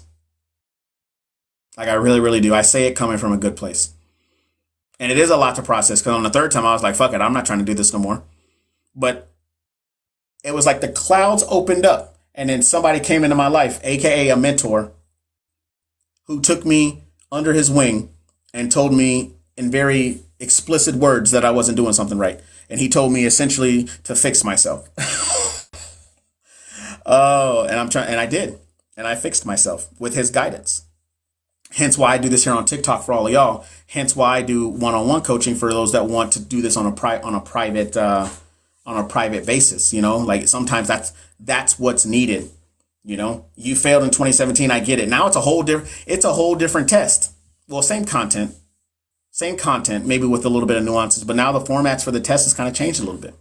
You know what I mean? So, like I said, I understand where you're coming from. So you coming to me telling me that you're scared, I'm gonna tell you better fix it. If you're scared, go to church.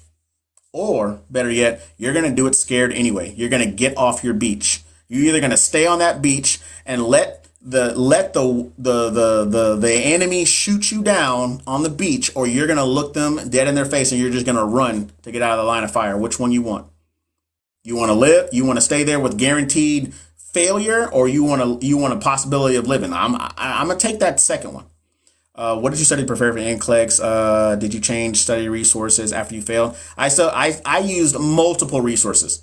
When I was studying, I used Kaplan, I used Hearst, I used Mark Clemick, Board Vitals, Saunders, UWorld. I used a whole bunch. But when it finally worked for me, it was Kaplan and Mark Clemick, right? But that may not be the combination for you. It might not be, you know? Kiki, I think, did we have this conversation before? Like, Kiki, do you love me? Mm-hmm. No, all right, I'm done. No more. All right, shout out to all 40 of y'all listening to me run my mouth. People passports every year. It's doable. Sorry. You want it bad enough, you will put in the work. You have to put in the work. You have to. Nothing in nursing is given to you. Nothing. Not no degree, not no license, not no respect. They don't give you no fucking respect either as a new grad. You got to earn that shit. And even when you do earn it, people want to play with you. You know what I'm saying? Don't let people play with y'all. If you guys are new here, welcome. We're talking nursing, NCLEX, pre-nursing, nursing school, new grad stuff. You know, whatever you guys want to talk about. I've been a nurse for 3.5 years. If you guys ever wanted to know that, I've worked ICUs. I worked burn ICU, a medical ICU, as well as I floated to a neuro ICU, floated to med surge a few times as well, worked in PACU as well as worked in the operating room. Been in the Navy for 16 years, almost out the door, right? And I've been an educator. It'll be 9 years next month. So I taught in the surge tech program. I taught pre-hospital trauma, combat casualty trauma, burns, ACLS. You know, I've taught, over the years, I've taught a lot of different classes. So, and now I'm a trauma nurse instructor as well. So, taught a lot.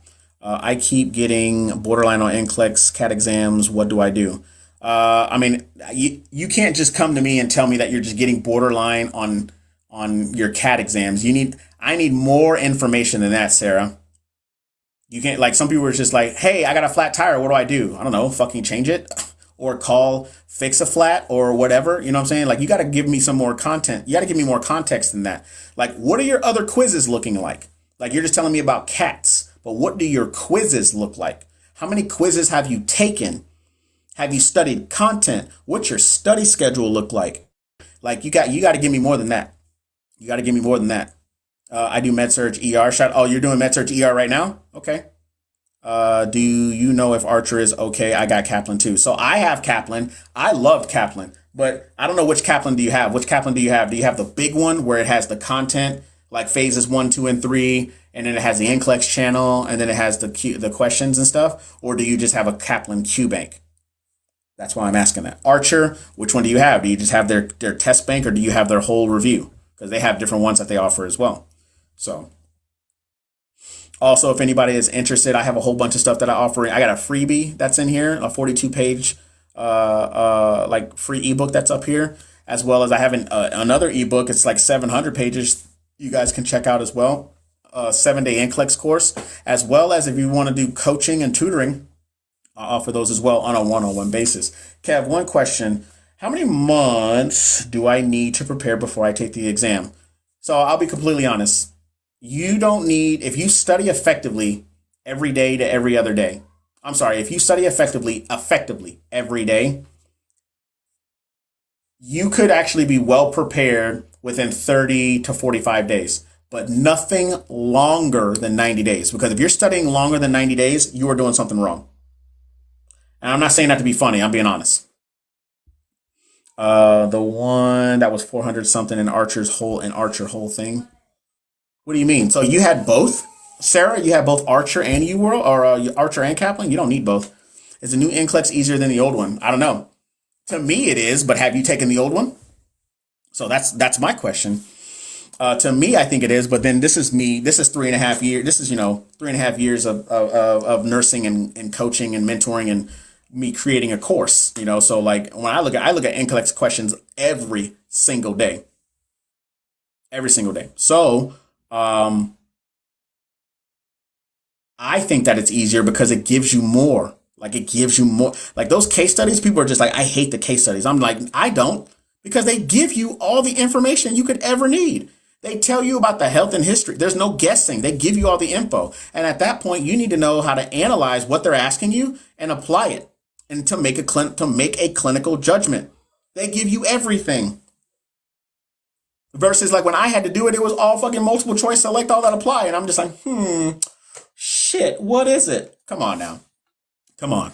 Hold on, Stephen. I'm going to read your question. It says, yes, I got Kaplan and saw Archer is better at breaking down the areas I need to study more. So you can use the same thing. Like I said, for me, it was Kaplan, right? For me, it was Kaplan. If you want to use Archer, cool, but another thing I don't want you to get into is using too many resources, because a lot of people will go down to the nuances. They'll be like, oh, well, this says that the normal potassium is 3.5 to 5.1. They say 3.0 to 5.0. They say 3.0 to 5.3. And then you'll let little shit like that distract, and you'll be like, oh, I got the answer wrong. And you'll let it distract you. That's the problem when you start looking at too much information. Right, or too many resources. By just but narrowing it down to one or two, you have less of that nonsense. So if you feel like Archer breaks it down more, then who am I to tell you not to get Archer, right? But if you already spent a good amount of money on one of them, who am I to tell you not to use it? You know what I'm saying? Just like me, I have a course, the 7-day NCLEX course. It's $97. I have 8 video series on just the new generation NCLEX. But who am I to tell? Do I want people to get that? Absolutely. But who am I to tell you to buy that on top of buying other things? That's a decision that you have to make, right? Let me see. After you graduate, how long did it take for yourself until you started studying for NCLEX? I started studying for NCLEX immediately, and I failed, Stephen. I failed not once, not twice, but 3 times. And then, yeah, there's that. Have you also tried UWorld before, Kevin? I have. I didn't like it. I used UWorld on my first attempt, second attempt, and third attempt. And after that, I was like, fuck UWorld. I'm not using you no more. Army wife, Miss Lady, you already know the deal. I appreciate you. Focus on one resource that will help better. Yeah, you can focus one. I always say focus on one, but no more than 2. I use Kaplan and I use Mark Clement. I went to clinicals and the nurses don't do a full head to toe assessment. Is that normal? So those are nurses that have licenses. You are a student and you will do a head to toe assessment because you are a student. They do focus assessments because they're already nurses, and they don't need, depending on what's going on with the patient, and does not require a focus assessment. I mean, it does not require a full head to toe assessment. It doesn't. Now, me, ICU, when I worked ICU, every shift I came in there, depending on what was going on with my patient, it was a head to toe assessment. Every single at the beginning of every shift. Unless I had that patient like the day before, then I could do a focus assessment on the next day unless something else came up, right? So is that normal? Yes. But for you as a student, no. And you will not do that. And I'm telling you this as an instructor. That's the instructor in me coming out all right? So, but you will understand, but you have to understand by doing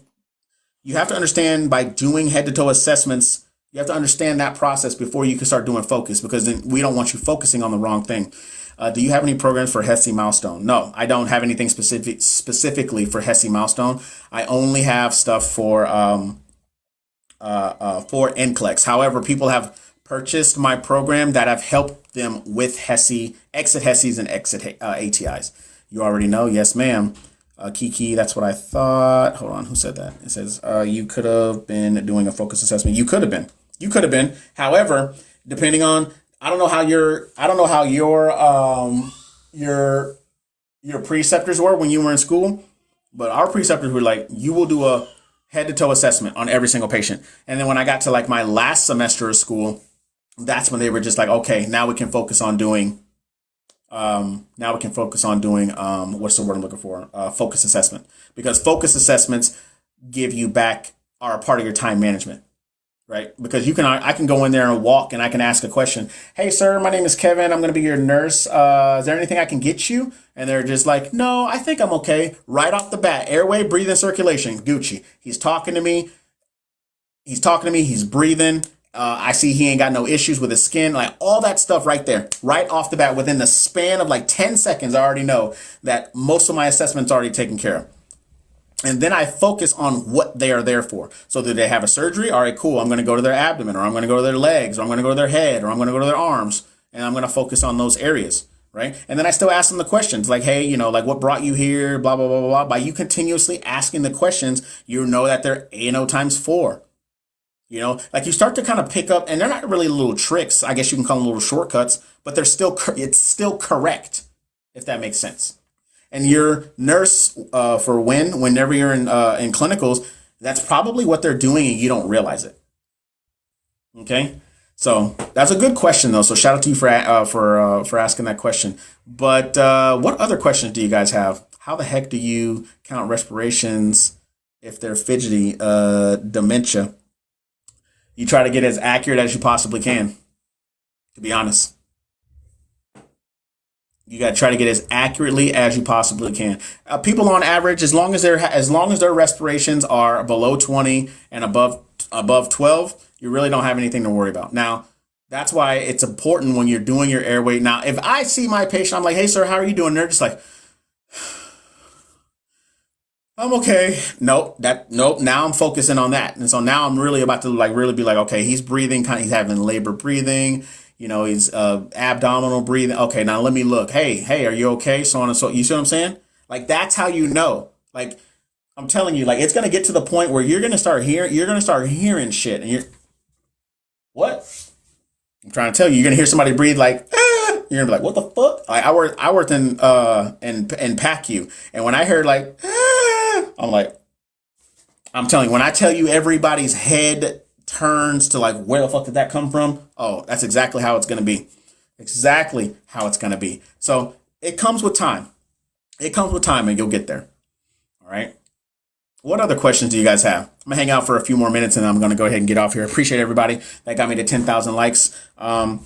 Like I said, today, just doing something a little bit different because, everybody's so used to the questions. So used to me doing NCLEX questions that, I decided to come on here to just, do a whole hour and a half of just answering questions, like whatever questions that you guys have. So what other questions do you guys have for me? But hey, if you're new here, I do want to know who you are, where you're from, and where you're at in your nursing journey. Also, if you're not a nurse or on a nursing journey to become a nurse, what are you doing here hanging out with us?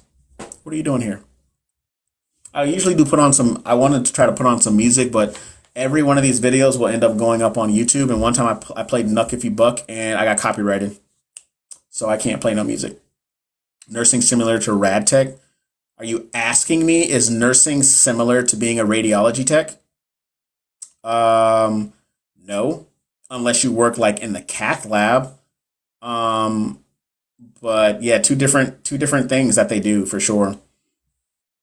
Hey, I am new here. Is this Sierra? I work as a mental tech. Oh, I thought you said, I work as a mental. I'm like, what? What's that mean? Mental health tech or mental tech. So like in a psychiatric hospital type, waiting for those code greens to come so you can tie your hair back and start throwing hands. I'm just playing. Don't do that. Suggestions is I can't work 12-hour shifts. Where can I work?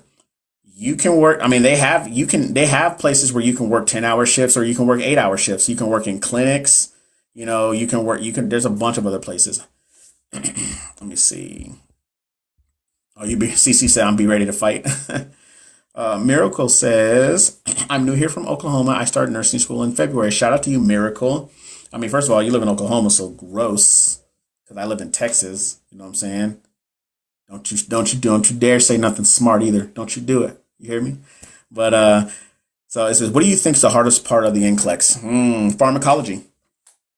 Honestly, if we want to talk about subjects, I think pharmacology is the hardest. Even though it is the second largest on the exam, I think that pharmacology is the hardest. Now, if you're talking about preparing for the exam, honestly, it's just the all-around process, time management, accountability, study schedules, so many things. Miracle, I know what's up. I'm just saying. 2 months left until I finish with nursing school. I definitely agree. Pharmacology is the hardest. Pharmacology is a monster. And here's the thing I want y'all to realize too. Pharmacology does not go away. Pharmacology does not go away. It is something that you will do every day. Do you know what hospital you wanted to work for before graduating? I did. No, I did. I had a different plan. I was going to get I was going to get my license and all this other good stuff, and then I was going to commission in the Navy as a nurse corps officer. So that was my plan. So I already knew where I was going to go. I was either going to go to Virginia, or I was going to go to DC area, or I was going to go to San Diego, one of the three. So that's where my thought process was. But then that's not what happened. That's not how the cards worked out for me. So I ended up going to a hospital that I didn't even care to go to, let alone had any thought process of going to, and I ended up working there. That's kind of how it worked out. So I would recommend all new grads go to a level 1 trauma facility, because level 1 is a teaching hospital, and just thank me later. Thank me later. Let me see. What else did you say? Okay. Did being a veteran boast your pay? Absolutely not. I already knew where that was going, and I didn't even I didn't even finish it. However, being a veteran with with an education and with a deployed background, as well as a medical background, did help me land an ICU job. It did help me land It did help me land the ICU job, for the burn ICU as well as the medical ICU. It did. So it most definitely did. Shout out to everybody in here. We're doing nursing questions. You guys should ask me questions about nursing, nursing, pre-nursing, nursing school, whatever you guys want to ask me. Like I said, I'm going to hang out here for a few more minutes, answer some more questions. You guys have been asking some great questions. I hope everybody does have a really good Christmas holiday. And if you don't celebrate Christmas or anything like that, I hope you have a really good holiday period. I know some people came in here, they were just like, I don't celebrate Christmas. I didn't fucking ask you if you celebrated Christmas. I'm just telling you to have a good holiday with your days off, bro. The hell? Jeez Louise. Anyways, I hope everybody has a really good holiday. Have you heard of people failing this NCLEX? Yes, 100%. I'm literally coaching one-on-one with my private coaching. I'm literally coaching 4 people who have failed this NCLEX twice already. One failed it, or a few of them failed it once, and then another person failed it twice. So yeah, 100%. I took the psych midterm and I didn't feel confident about it. Did you pass? You said you took it, you didn't feel confident about it, which is telling me that you didn't get your grade back. But my question is, did you pass? Would you say nursing school test scores determine how you... No, I don't. I didn't even finish that. It doesn't determine that. You know what's crazy? I was getting like high B's, low A's on my nursing school tests. And then when I got to like HESI's, terrible. When I got to NCLEX, terrible. I don't know yet. I took it today. Well, how am I supposed to know then? You won't know until you get it back. Is it Shamarquan? Shamarquan. I got both A's in nursing fundamentals and farms, which is my first semester. I don't know. Are you trying to like throw that in my face, Anna? What are we doing right now? You want me to ban you, Anna? That's what you want me to do, huh? You want me to ban you? I'll ban you right now. That's mean. I would not say that to nobody. That's not nice, ma'am. No, but shout out to you for first of all, getting an A in pharmacology is a monster. It says you are so funny, but keep it real. Look, I try to tell y'all, I gain nothing from lying to y'all. And if you don't, I try to tell people, if you don't like me, no part of me cares. Like, if you don't like me, the great thing about the internet, you can go ahead and swipe the fuck on, right?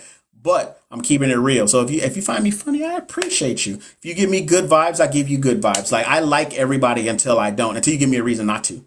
You know what I mean? So I'm just saying, but I appreciate you being here. I really do. Anna says, no, I couldn't. I'm trying to send 2 different messages. It won't let me send up. Yeah, TikTok, I'll just be like, nah, kind of chill on that.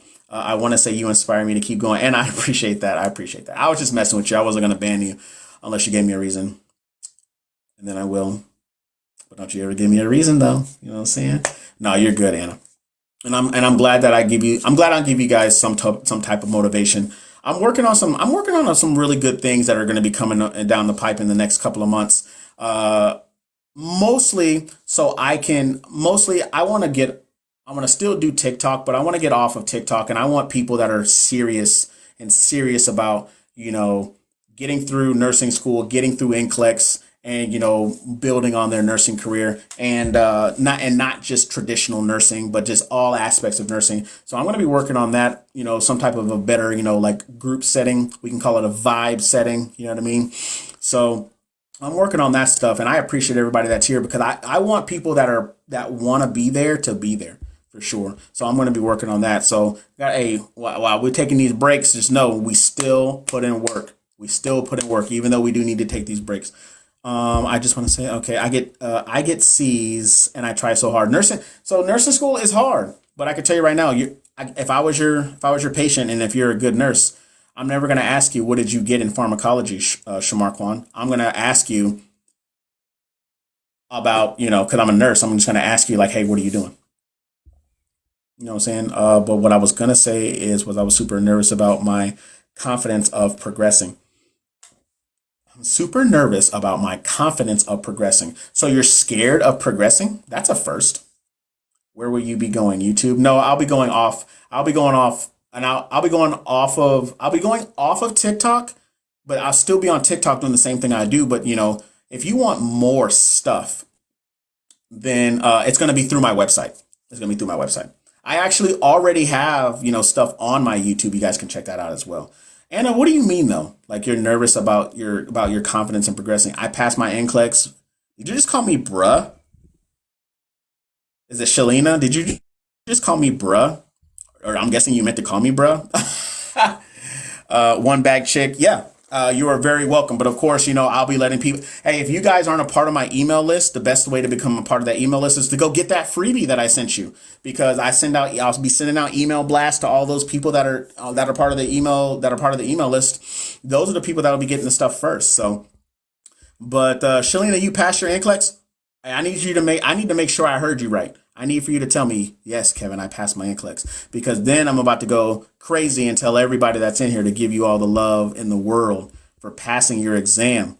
And congratulations. I have super bad test anxiety. Yes, I passed. Okay, see now why? Yes, bruh. Okay. Everybody right now, before I answer anybody else's questions, I need for y'all to give Shalina all the love. Shalina, you are number 6. To come in here to tell me that you passed your NCLEX. Number 6 today to tell me that you passed your NCLEX. So 1, I'm super proud of you. I knew that you could do it. 2, if you could give any advice to anybody else, everybody that's in here right now, what advice would you give them? And thirdly, if my lives or anything that you've gotten from me, if it's a freebie or if you got the ebook or whatever, send me a DM and just let me know, like, hey, how much, like, Kevin, you're so great, you're cute, like Jason Derulo, but you don't sing like him, whatever. But if it's helped in any way, just let me know, because stuff like that I like to try to put on my website so people can see that the value that we're putting out here. You know what I'm saying? So good job. Congratulations. Now, hey, welcome to the greatest shit show on earth. I haven't said that at all today. And you're the one who got it. So please feel privileged for that, okay? But congratulations to you again.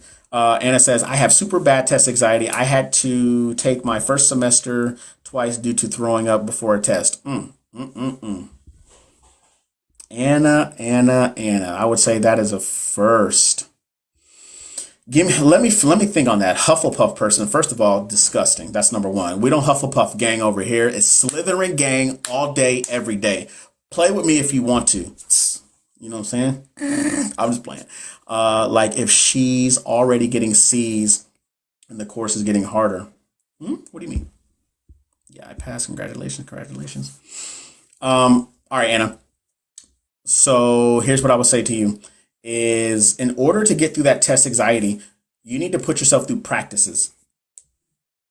Like, you have to give yourself, you weren't here earlier when I said this, but you have to give yourself practice. Practice, like practice exams.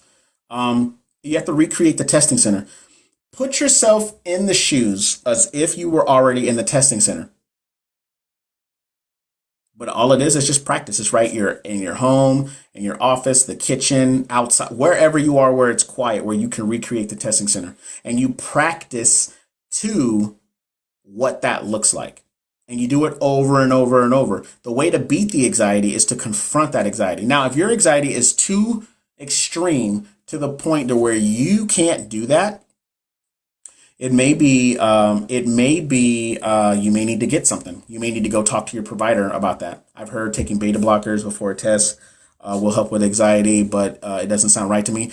So that is true. Beta blockers do. However, because it helps lower, like when your anxiety is high, heart rate, blood pressure's up, right? You have a panic attack, so on and so forth. So what do beta blockers do? They lower your blood pressure, right? So if you are getting medications, of course, get them the right way and go to your provider to have them prescribe that to you. Okay. She says, okay, I take. Oh, so you already take propranolol. Okay, so that should definitely help you with that. Whoops. Why don't you just go to your doctor, bro, to go get some? Just go to your doctor, and I will never tell anybody, yeah, I'm just going to go to Mexico to get one, unless, you have a doctor in Mexico that's licensed and can prescribe you medications, not something that you're just going to buy from somebody off the street. But hey, you do you're a whole adult, but I will never advise anybody to do that. But for you, Anna, I would most definitely say is if something's not working, I would definitely reach out to your provider to see maybe you might need something else. Right? But the biggest way to tackling taking the exam is to approach it all day. It says, but I definitely agree with you, and I will definitely do that starting January 8th, which is my class. Okay. Are you in your prereqs, Anna, or are you T? I see your question. Hold on one second. Anna said, yeah, okay. Are you in you're in nursing school, but you're taking those classes, right? I just want to make sure. Is MedSurg the hardest class in the program? If not, which class? It depends. For me personally, it was pharmacology. It wasn't MedSurg. Pharmacology was the hardest class for me. And T, you will hear me say your experience will differ because you will find classes that are easier than most. I mean, you will find classes that are easier that other people seeing that make it, that's harder for other people. But pharmacology for me, so no, I'm in my program. Okay, yeah, pharm was hard. Pharmacology is hard. And I have no idea how I got a high B in that. I got an 80. I got an 89 in pharmacology and an 88 in pathophysiology. I loved patho, but pharmacology, yo, go away. Yes, I'm in my first semester of nursing school. It is not counted as a prereq. Okay, I'm tracking, and I got you. I took pharmacology this semester and it wasn't as hard as I expected, but I want to know what MedSurg is exactly. I can't tell you exactly what it's like because your fucking experience is going to differ, sir. All right, I'm sorry, I didn't mean to do that. But MedSurg, essentially, think about it when you took anatomy and physiology, okay? First half of the book, MedSurg, or first half of the book was A&P1, second half of the book was A&P2. MedSurg is going to be the exact same thing. You're going to go over cardiology, neurology, respiratory. Essentially, you're going through all the systems and it's being applied when you start getting to the surgical floor, when you start getting to the floors, okay? So the biggest thing about it is like the amount of information that's being thrown at you in MedSurg. So to try to help alleviate that is to get into a study group of like 4 people, you, 3 other people, split it up 25%, reap 100% of the benefits. Now, if you're one of those people that's in school where you're just like, hey, I don't need nobody, fuck you, blah, blah, blah, blah. First of all, I would definitely rethink that statement if you do say that. Second of all, don't be that person. Not saying that you are. I'm just channeling your inner drill sergeant. Look, I'm trying to get right.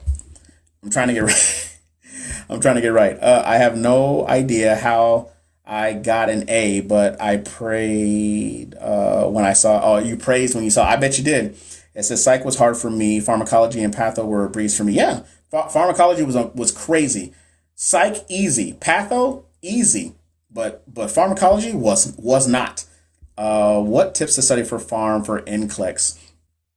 So first of all, you need to understand dosage calculation, and that's all about practice. So dimensional analysis, drip factors, dose on hand, stuff like that. Then you need to understand the biggest thing about pharmacology is knowing what your prefix, your suffix, and what umbrella it falls under. So what are your, if I start talking about pharmacology medications, what falls under it, right? Think about what our ARBs, our ACE inhibitors, beta blockers, DIG, diuretics, what else? Anticoagulants, antiplatelet medications, antiarrhythmic medications like amiodarone, lidocaine as well.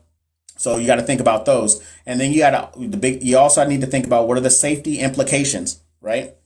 So do I need to take a blood pressure? Do I need to know vitals before I give cardiac meds? When do I hold meds? What are the safety implications? That's how you break pharmacology down. And it says my next semester is med surg and mental health. Mental health is great. Mental health, honestly, all mental health is it's all about therapeutic communication.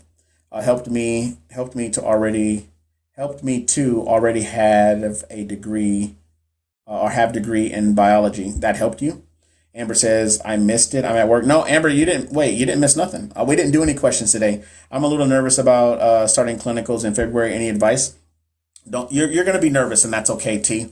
But you're going to do it nervous. But I would tell you to be a sponge and be as active. Like I'm talking about right off rip. Get active. Get in there.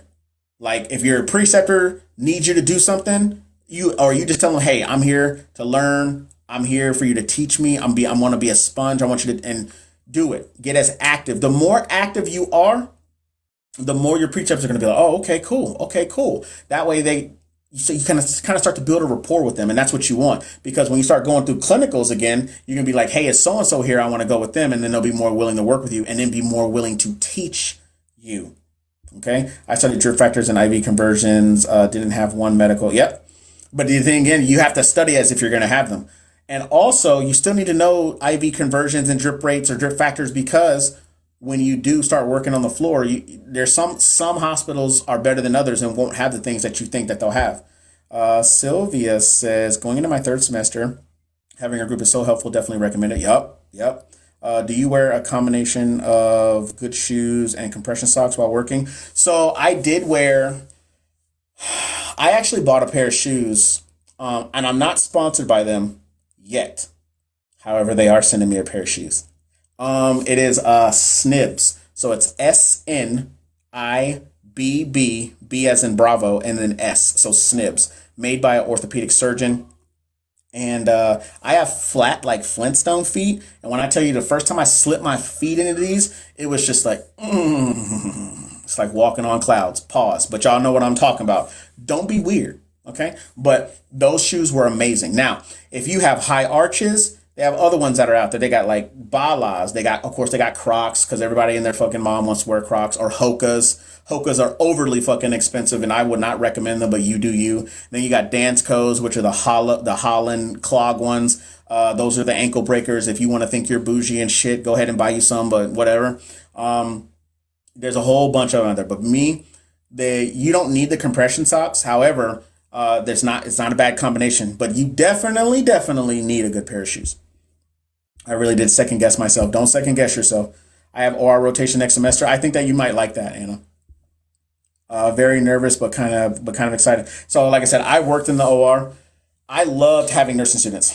Loved it. I loved every bit of having nursing students because I would be like, "Hey, what are you doing? Are you in school? Blah blah blah. What type of nurse do you want to be?" Every single time they were like, "Oh, I'm thinking of going peds or ICU." By the time they got finished with day one with me, they were just like, "Oh man, I think I might be an OR nurse," and I'm just like, "Nice."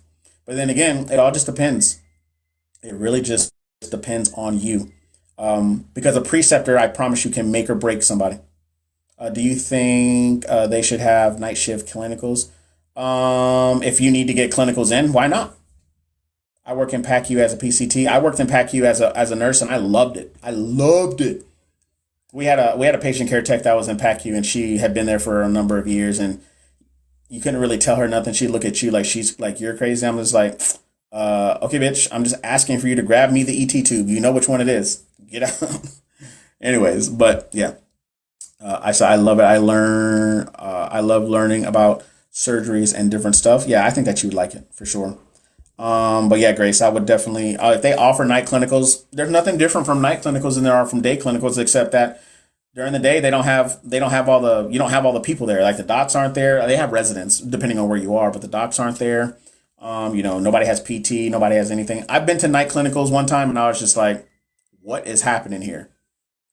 People, look, I got so many stories. Can you please repeat the shoes I was letting out the dogs? Okay.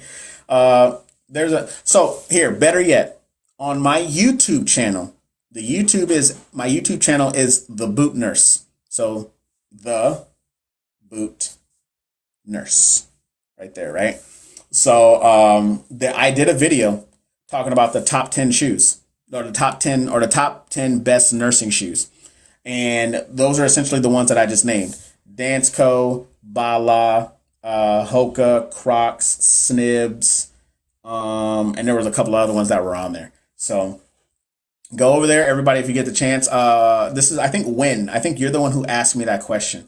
So if you want to go over there and check that out for sure, I'll tell you some really good shoes. Some really good shoes. Also, if you scroll down, if you go to the link in my bio and you scroll down, or if you go to the playlist, I actually have the top 10 on there as well. You subscribed. Just subscribe to my channel. Oh, I appreciate you, Vale.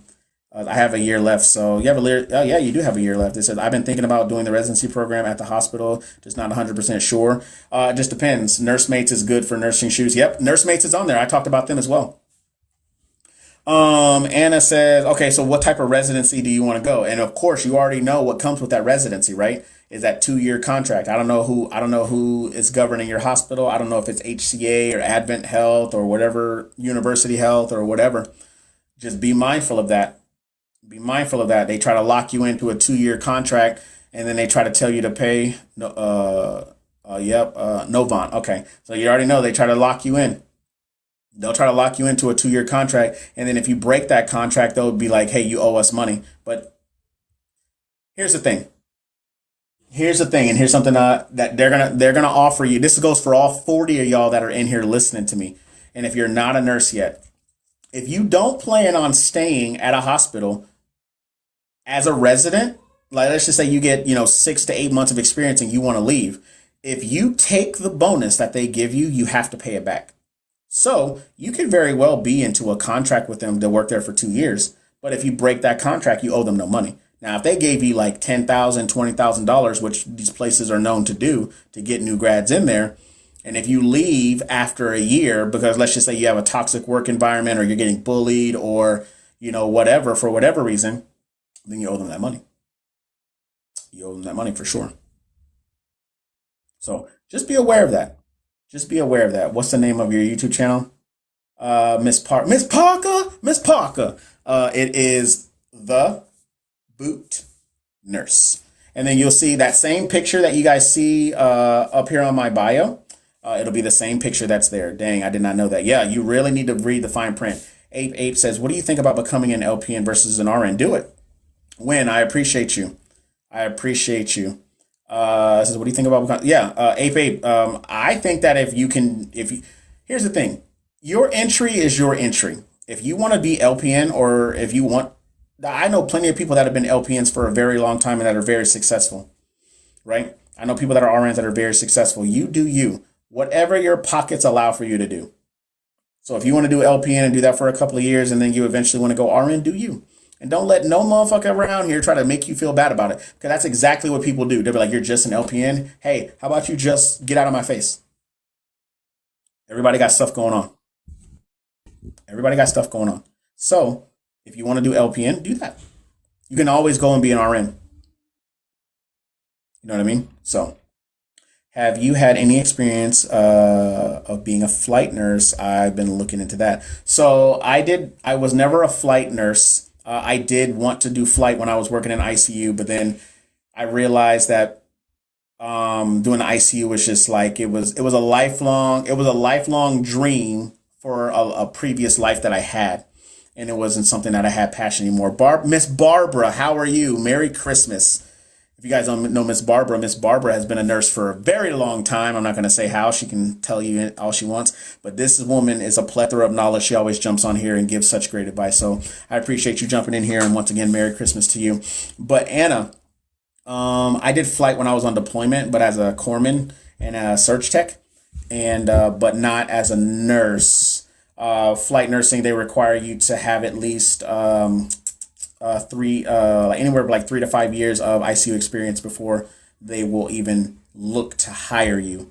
And so, I mean, but it's doable if you're looking into that for sure. Or if you want to, I think the fastest route for you to become a flight nurse is if you join the Air Force or the military and did it for sure. Because they'll actually, you'll get class as a flight nurse. They'll put you through school and then, you'll go and do your thing. So starting LPN next month, need prayers from everyone. I'll pray for you, but it's the work. It's the work that's just about to happen. Is it Bylan? Bylan. I'm going to say Bylan. But hey, you got it. You got it. Whatever you need. Are you still practicing bedside? Right now, I'm not. Right now, I'm not because I had a work injury a while back that required me to have surgery. So now I do this. Now I do this full time. So I get on here for like a couple, an hour and a half, 2 hours or so. And then I get off and, build the course for you guys, as well as, do coaching and stuff like that for you guys. So this is why I do this. This is exactly why I do this, because it's for y'all. So it says, hey brother, can I have your opinion on something privately? Sure. Send me a DM. It better not be nothing. It better not be nothing about it better not be no medical advice either. But yeah, you can send me a DM for sure. If you guys are new here, welcome. We talk nursing stuff. We talk NCLEX, we talk nursing school, we talk pre-nursing, how to get into school, new grad stuff. So I want to know who you are, where you're from, where you're at in your nursing journey. I said I was going to get off a long time ago, and I lied. So obviously I got held hostage here once again. So a little bit about me. Been a nurse for 3.5 years. Been in the Navy for 16 years. I've worked ICU, OR, and PACU. I've been an instructor for almost 9 years. Taught in the Surge Tech program. Now all the way up, I teach into a trauma nursing program. A trauma nursing course program. And of course, I do my nursepreneur stuff and I teach you guys, and I have the 7-day NCLEX course and one-on-one coaching and all that other good stuff. So if you guys are interested in that, you guys can check that out. The link is in my bio. It says, I can't stand those that ask medical advice. Family is the worst. Miss Barbara, let me tell you, people come in here to the chat and they're just like, hey, I had a pneumothorax and my chest tube fell out. What do I do? I was just like, first of all, I hope you're in the fucking hospital. Excuse my French to Miss Barbara. So I hope you're in the hospital with a chest tube in, right? Have you heard that Pearson VUE trick doesn't work anymore? I have heard that. And the Pearson VUE trick is exactly that, y'all. It was a glitch. It was a glitch in the system. And now if it doesn't work, cool, it doesn't work. You want to know what else is crazy? Your test is already determined. Anna, the Pearson VUE trick was a glitch that was in the system when you take your NCLEX exam. Pearson VUE is the governing. They're the ones that proctor the exam for NCLEX. And there was a glitch in their system that if you tried to schedule another exam, you would get one or two things. It will say, hey, you're trying to schedule, we won't allow you, or it'll say your payment is denied. It broke it down to where if you got that first one, you passed. If you got a declined card, you failed. It's a glitch in their system. It's been there forever, like 20 years, like a long time. And they finally just patched it. But I want to let everybody know it doesn't matter what you do. When you press submit, your grade is already set. It's already set. So we have to get to the point to where we have to let it go. You have to let it go and then wait and see what comes up. All right. But yes, Tate, I did hear that for sure. Does your NCLEX include LPN? I want to join. Absolutely. It does. And you know what's crazy? So it is both for RN and LPN. And that's what I talk about that as well. I was like, it's all about what LPNs know. I'm sorry. LPNs need to know LPNs need to know what they can and cannot do and what they can and cannot accept. Once you understand that, it doesn't matter. I could give you a whole RN review. And you're going to be like, yeah, I know that. Because you still have to know the same content that an RN knows. Like you got to know pharmacology, right? You can't give IV meds. You can't do blood transfusions. You can't initiate blood transfusions. You can't do initial assessments. You can collect data. You can't do initial teachings, but you can reinforce. So I talk about those things inside the review. But yes, you 100% get it for LPN. And also you have it forever, for your lifetime. And then, heaven forbid something happens to you and you become an ancestor and you tell your descendants, hey, I still got that NCLEX review. You know what I'm saying? So as long as they got your email and password, you're good. So as a Byland, yes, it's most definitely good for LPNs. And I'm working on, because I get asked this question all the time, because the RN really throws students off. I am working on a specific review for LPNs as well. But that's going to take some time because I'm working on more content. Cardiology content is coming up, so be ready for that. It worked for me. It may work. Hey, it may work for you. I sent you a message, but I'm unsure if you received it. Well, I can't check it right now because I'm on live. So once I get off live, I have to see it. Just to clarify, was the pop-up that was given when people wanted to see if they passed? Correct.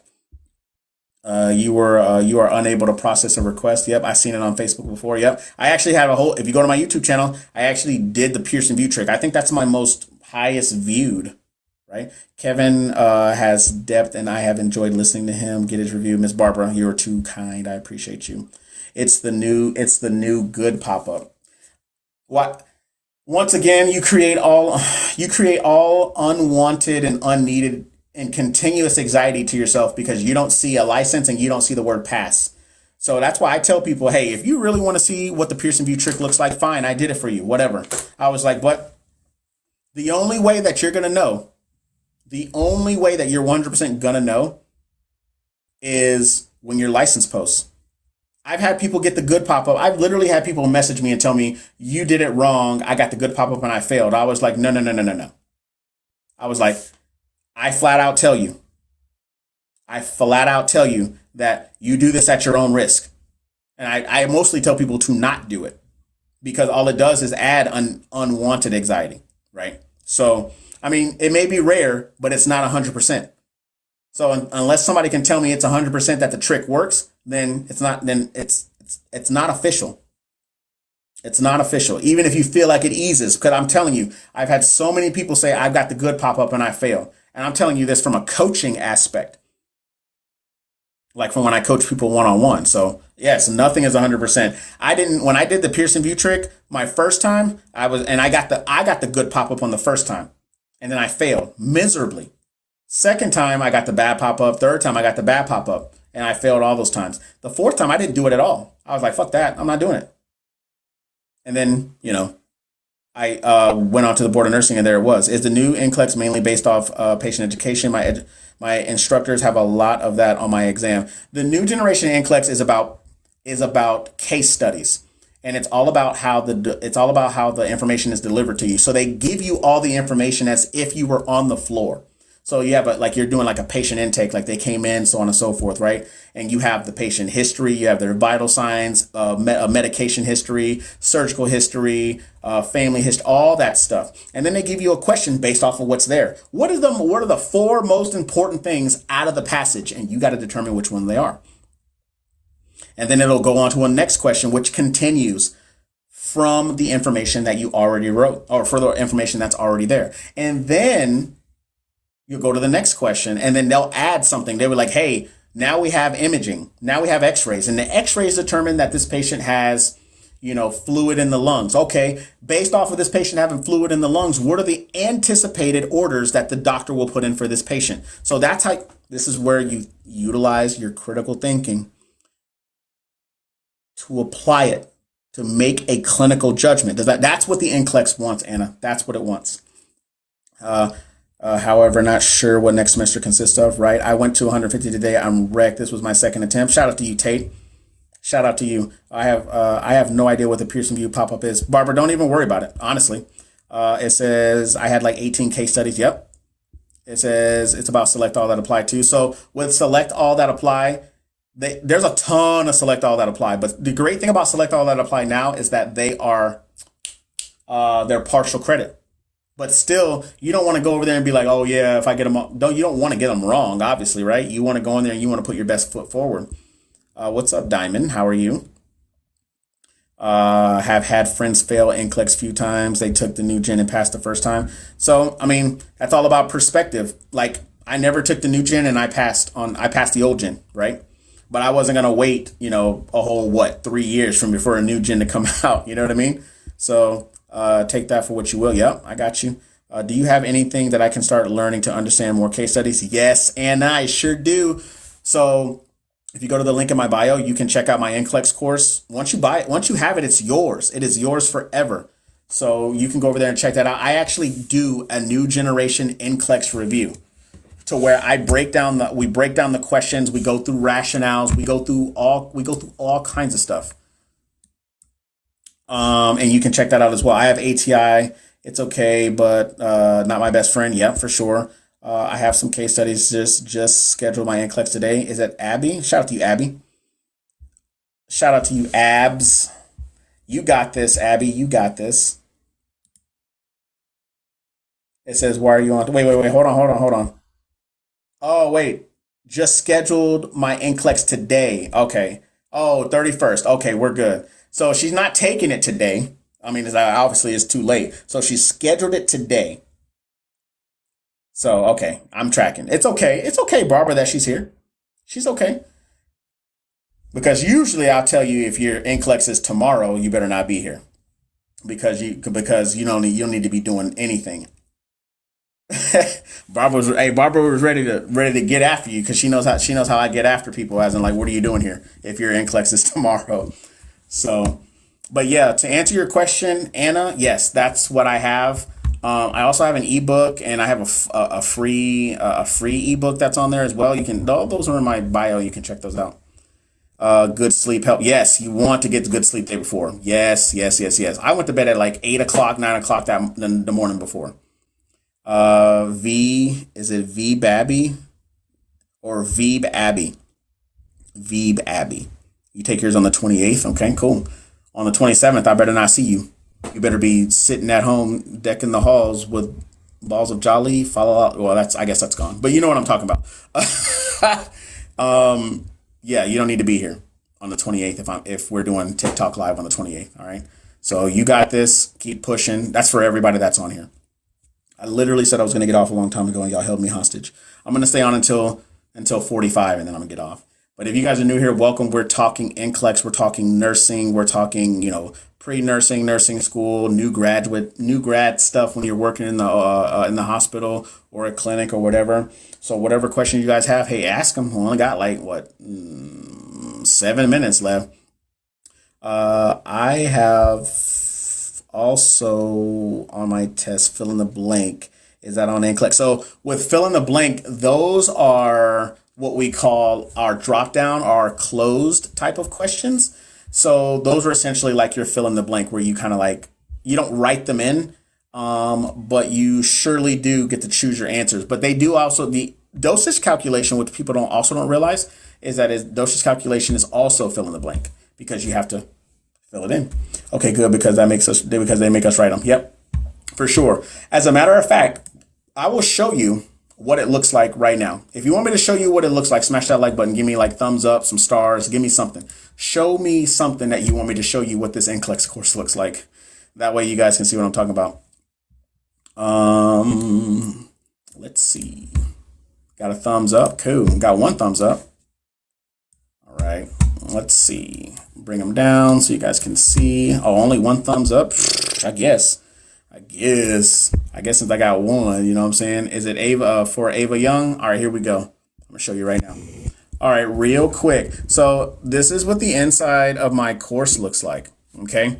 So over here, Anna, this is what we were talking about, right? So we're talking about the NCLEX, right? But all these things that you learn in here are very doable for when you're in school as well, right? So we'll go to number 2. Right? And I think everybody can see that, right? So I'm going to mute myself because I can't stand the sound of my voice sometimes. So right here, right? So you see that one right there? That one's for Anna. You see that one right there? That's what we call our drop down, or our closed type of questions, right? So if I go back and I show you, if I go back right here, this is our case study right here, right? All the information that's given to you, right? Talk about vital signs, cardiology, temperature, all those good things, right? And then we go on to the next question. And then, because notice how it says item 3 of 6, right? So it says at this time, the nurse is most concerned about the client's risk of developing hypercapnia, respiratory failure due to what? And then you would have a drop down and then you get to choose between them. And once you choose between them, after your exam, you'll know you'll get it right or wrong, especially if you're practicing. So I break this down and I tell you why the answer is this and why it is that. And that's what your case studies will do. That's what they will give to you. And that's for everybody that's in here. That's what the case studies will do, and that's what they will give to you. All right. And this is part of 7-day NCLEX course. And this is look, this video is 30 minutes long. Right. And right here on the 7-day NCLEX course, check this out. Just in the NGN review itself, there's 8 videos right here. 8 videos. Each video is 30 minutes long. That's almost 4 hours worth of content, y'all. And I'm going to show you another one as well. That I like to show people. So I don't know if this looks familiar to anybody. I really like how that it's laid out. I definitely going to look into your teaching. Absolutely, Anna. Hey, I'm here for it. At least you know who I am, right? Like, hey, that's Kevin, right? So right here, this is another type of question that you would see on the NCLEX, which is they call it the matrix grid or the bow tie. Okay. You made me feel a lot better about the NCLEX, but you will be nervous. Absolutely. Is that Red? What's up, y'all? What's up, Red? I was about to say, I really got to stop listening to rap music. I was about to say sexy red, but the red looks nice on you for sure. But anyways, here we go. We got the we got the matrix grid. And so based off of the case study, that's right before, based off of this information, when we answer this next question, it's based off of the information from that case study. It's me, I see you, right? And then you fill in the blank, just like that, right? And then on NCLEX, these are like you click them and you drag the right answer in there, right? And then of course, inside of here, dosage calculation, I actually break down the dosage in here for you and show so that, as I'm breaking the questions down, you understand why. But then you also I tell you, anytime you see a button or anytime you see anything that looks remotely like, let me see if it pops up, you're going to see some pausing, like a pause symbol that's going to pop up. Anytime you see that, that's your cue to stop and to go back, look at your case study, answer it. And then we break the questions down together, right? So it could be as long or as short as you want it to be. And then this was another question when we talked about pharmacology.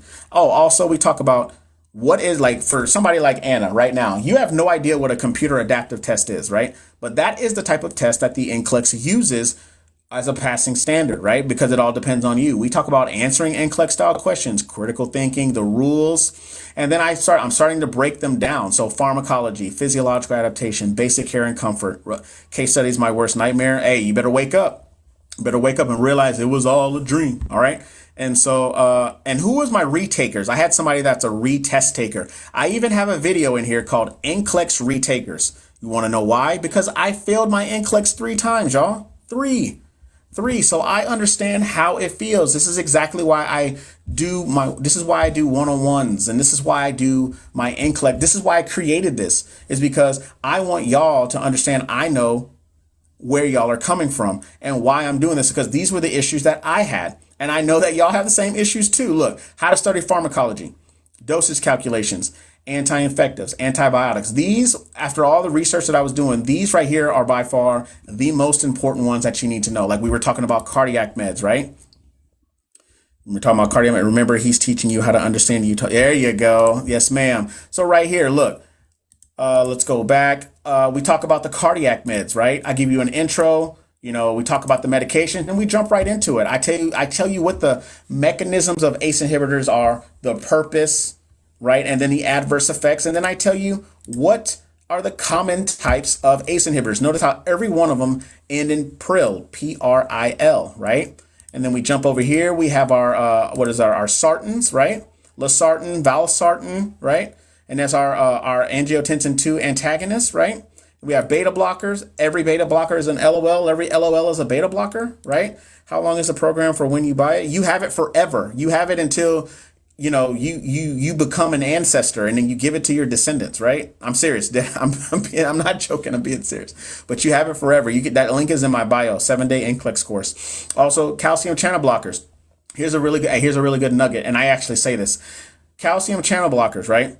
All in and dipine, D-I-P-I-N-E, right? Dipping, so I'm dipping in the calcium channel. So, kind of like dipping your foot into a channel of water, right? I kind of got that from one of the really good mentors, right? And then you have verapamil and diltiazem, also known as cardiazem, right? And then we got our statins, got our antiplatelets, we got our diuretics, got anticoagulants, got digoxin or digitalis or lanoxin, right? Vasodilators, antiarrhythmic medications like amiodarone, lidocaine. Talk about the contraindication. Like these are the lectures and these are the things that I go. Never heard that one? Which one? Which one? Oh, you never heard that saying? Yeah, yeah. I got that. I got that from a really good mentor, right? So talk about psych meds, anti-diabetics, right? Look, I got one for fluid and electrolyte imbalances. So hypo, what is our kalemias, natremias, calcium, magnesium, DVTs, talk about the endocrine, and that's all that's in there right now. That's a total of that's like 60 videos. Literally total, there's 60 videos in there. All right. So that's what you guys get. And then also, I'm working on some other things, working on some other videos that are going to be going in here as well. But, for somebody who doesn't know what the NCLEX is, this is to help ease your anxiety about what is about to come, or even if you get a head start on what you're going to expect. We even talk about the NCLEX test plan. Like what it consists of, how many questions, what are the categories, what you need to know, the passing standard. Everybody always asks, well, what do I need to do to pass? And I was just like, okay, well, let's see what the passing standard is, right? We talk about that. This was one from 2022. And in case you guys didn't know, the NCLEX passing standard now, not passing standard, but the NCLEX passing rate, it went from 77 or 79% from last year all the way up to 87. It's 87% of a pass rate now, right? 87%. This is from the first quarter, by the way. From the first quarter, it was 80% from the first quarter. And it's old, but hey, it still works, right? Talk about the method, talks about the different scoring methods, right? So for multiple choice, select all that apply, so on and so forth. I go through that whole thing with y'all, and I talk through it, and then we go through computer adaptive testing. Let's show. So I get asked this question all the time. What are the difficulty levels? Notice that remembering and understanding are not passing level questions. Your passing level questions are applying the information that is there. Analyzing the information that is there, applying it to make a clinical judgment. That's what it is. A safe clinical judgment. Kevin, do you offer sample and NCLEX? I don't. Miss Barbara, I don't. All right. So how many hours a day do you recommend you study for NCLEX? Daisy, it all just depends. It really all just depends on you, what you have going on, what your schedule allocates. Some people can study 4 hours a day. Some people can study 6. Some people can study 2. It all just depends on, it really all just depends on you. All right. So of course, I went past my 9:45 or my 7:45 time because I was showing y'all something because somebody asked me something. Right. But yeah, you guys can check that. Like anybody interested in that, you guys can check that out. Those links are in my bio. It's a 7-day NCLEX course. Let me see what you guys are saying. Woo woo. Never heard of it. Whoop. Did you make a study plan? Sorry, I came in the middle of this. So I talk about study plans in there, but when I studied for NCLEX, I did make my study plan. Moon says, how long is the program? Oh yeah, I told you. I told you that already. How many hours? Glad I no longer have to worry about this, right? Right. One less stressor off of you, right? What are the different packages and what do they entail? So Nurse Riri, I don't know why I'm laughing at that, but it includes, here, I'll pull it up on my website, but you get the 7-day NCLEX course, which is, you get it for a lifetime, unlike everything else that's out there that is subscription based right now. Since I am still building this NCLEX course, you get it for a lifetime and you get it for $97 for a lifetime. So there's that. Secondly, you get 2 reviews. So you're going to get the 7-day review where I break down the NCLEX, the 8 NCLEX client needs. So there's 3 sections in there right now: pharmacology, physiological adaptation, and basic care and comfort. But then management of care, health promotions and maintenance, psychosocial, safety and infection control. Those other ones are going to be going up there soon. And there's also a new generation NCLEX review where I go over 100 questions and then tips at the end of how to remember specific things like management, delegation, anticoagulants, cardiology, not the passing, the standard precautions and stuff like that, and you get it all for $97 and for years for free. I'm using UWorld right now. Can I use both? Absolutely, you can use both. 12 hours is the best. 12 hours is the best for what, Diamond? It says, obviously safety is huge, and my friend told me that that was her main thing on her NCLEX. Yes, safety, management of care, which is, it involves delegation, assignment, but safely taking care of your patients. That's the largest section on the NCLEX. Thank you. I'm definitely keeping that in mind.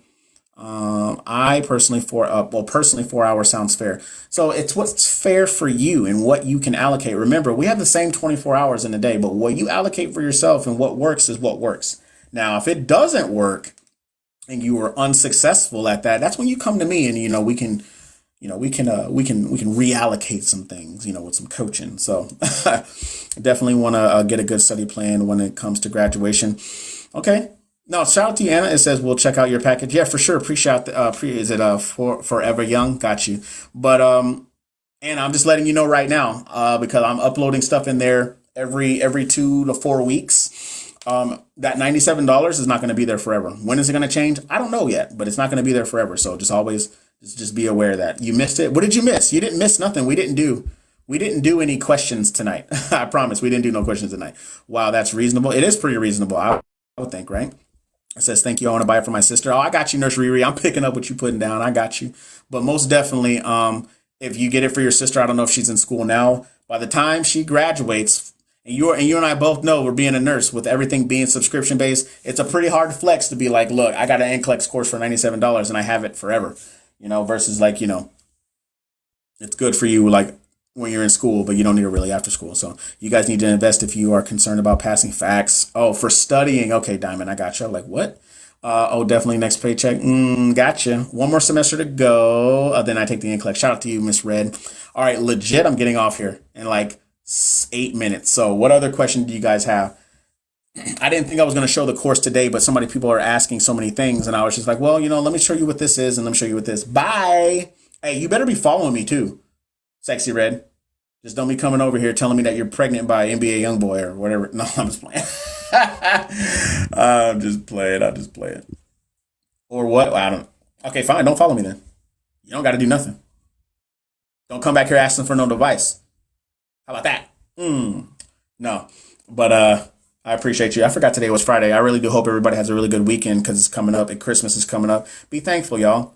Be thankful. Give yourself perspective of where you are. You could be somewhere else. You really could be somewhere else. So glad I came out of my shell to talk. I'm glad you came out of your shell. Ski. I'm so glad you came out of your shell too, Anna, because here's the thing. You ever heard the term a closed mouth doesn't get fed? If you sit in the corner and you don't say nothing, how in the hell can I help you? Or how can anybody help you? You know what I mean?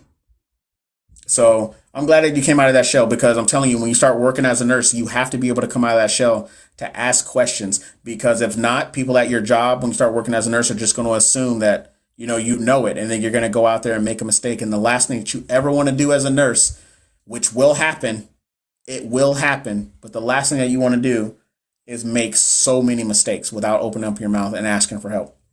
And please, please, please, please, to everybody that is a nurse out there, if you have a concern about something, or if you don't know something in regards to what you're doing while working on the floor, please ask. Don't let these older nurses, and I mean older nurses, even ones that have been nurses like a year or two longer than you, don't let them fucking just be rude to you or bully you when you don't know something. Don't let them do it to you.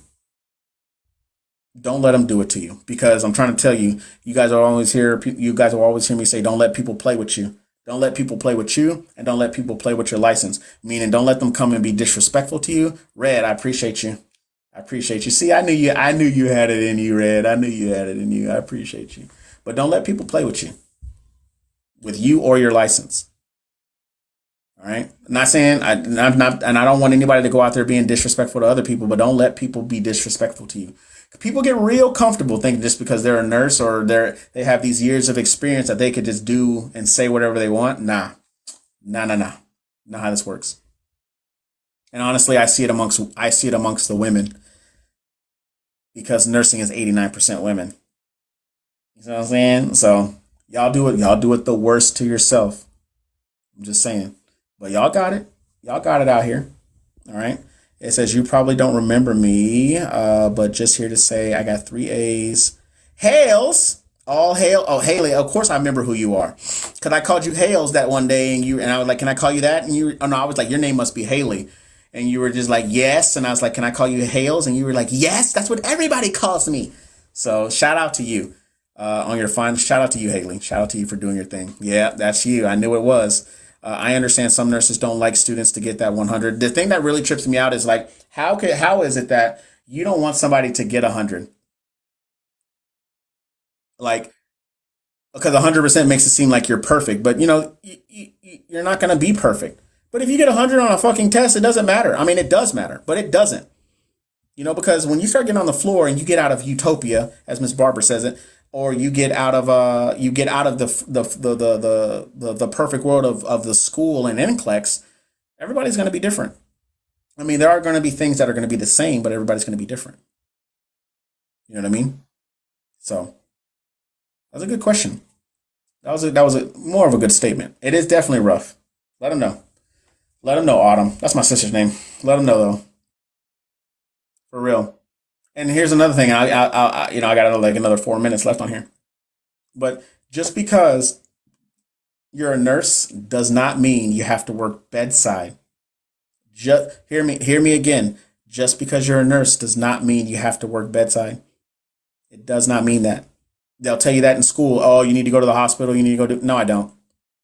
You go to the hospital if you want to gain patient care experience, like you have, or you go to a clinic. Like you got to do that. You got to do that. However, there are other means for you to make an income as a registered nurse. This is probably another reason why I didn't get a job at any of these hospitals or a job at any of these schools that I applied for, because I would be like, nah, you ain't got to go to that hospital if you don't want to. However, if you do want to, scale your life with your nursing license, like if you want to be an MP, you got to go do patient care. If you want to do flight, you got to do patient care. You want to do CRNA, you got to do patient care. But there's other parts of you don't have to do patient care. Like you can go. I think when did you ask me about informatics? When you asked me about informatics, I don't know if Win is still here.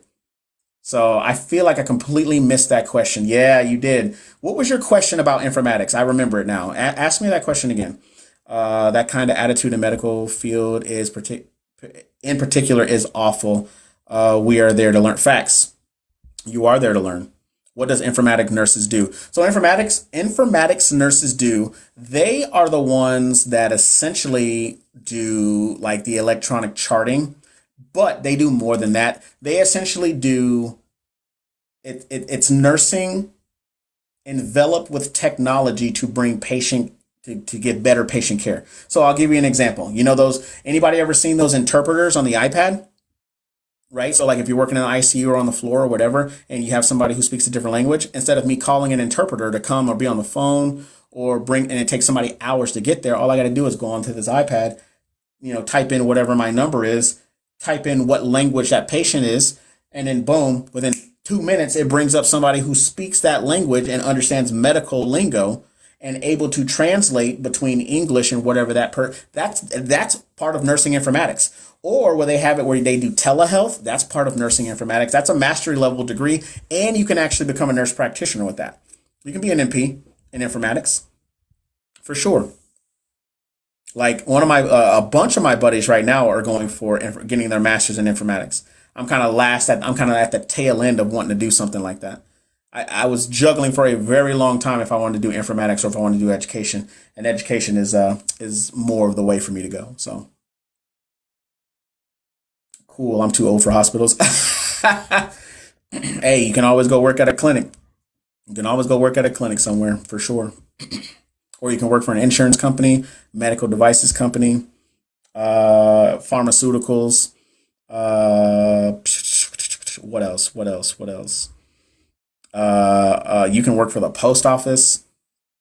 You can do so many things. You can do biotech is another big one as well, for sure. Biotech is a huge one. Yep, indeed it is very, very broad. I know a girl who works for I think for Edna, and has been working for Edna like 4 years, and she's like, I'm never going back to bedside. I was like, I don't blame you. How old are you, Kevin? I don't know. How old do I look?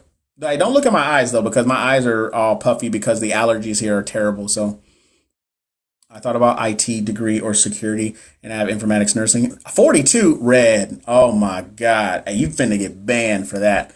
You finna get banned for this. Oh no. 36. That's really good. I'm 36. I'm 36. I can't believe you, Red. I cannot believe you. I thought we were cool. I thought we were cool. Lord of mercy. All right, y'all. It is 8 o'clock. It is 8 o'clock on a Friday. First of all, I appreciate all 50, 60 people that were in here rocking with me. Just a little non-shameless plug for myself. If anybody is interested, 7-day NCLEX course. It is going for $97 for a lifetime, and you get all that stuff. So make sure you guys go over there, check that out. Check me out on YouTube at The Boot Nurse, Instagram at The Boot Nurse. And of course, like I said, check all those links out. If you have taken the NCLEX multiple times and you're still struggling and you need help, I do coaching. I do coaching and mentoring and guidance, not just for NCLEX, but literally for life, or like nursing life, because I know what it's like to have been there and where to get to the next level. So if you're interested in that, check that out as well. That link, the NCLEX coaching and mentoring. Also, I hope everybody has a really good, safe Christmas. If you don't celebrate Christmas, then obviously, I'm not talking to you. But if you celebrate Christmas, have a great holiday. And if you don't celebrate Christmas, have a great holiday. You know what I'm saying? Get off your own high horse, go enjoy the time and spend it with your family. Also, give yourself perspective. You could be somewhere else in the world, struggling to pull things from, destroyed buildings. You know what I mean? So give yourself perspective. All right. And yeah, that's all I got. I hope to see. Hey, we will not be doing a TikTok on Monday because obviously it's Christmas. Doing Christmas. So we won't be doing TikTok on Monday. We'll resume TikTok on Wednesday. All right. And you are very welcome. Shout out to all of y'all. I appreciate everybody being here. But until then, of course, if you have any questions, you can DM me about anything. Hopefully I'll see it because there's so many of y'all, but so many of y'all only wanted me. But of course, y'all take care, and I'll see everybody on Wednesday.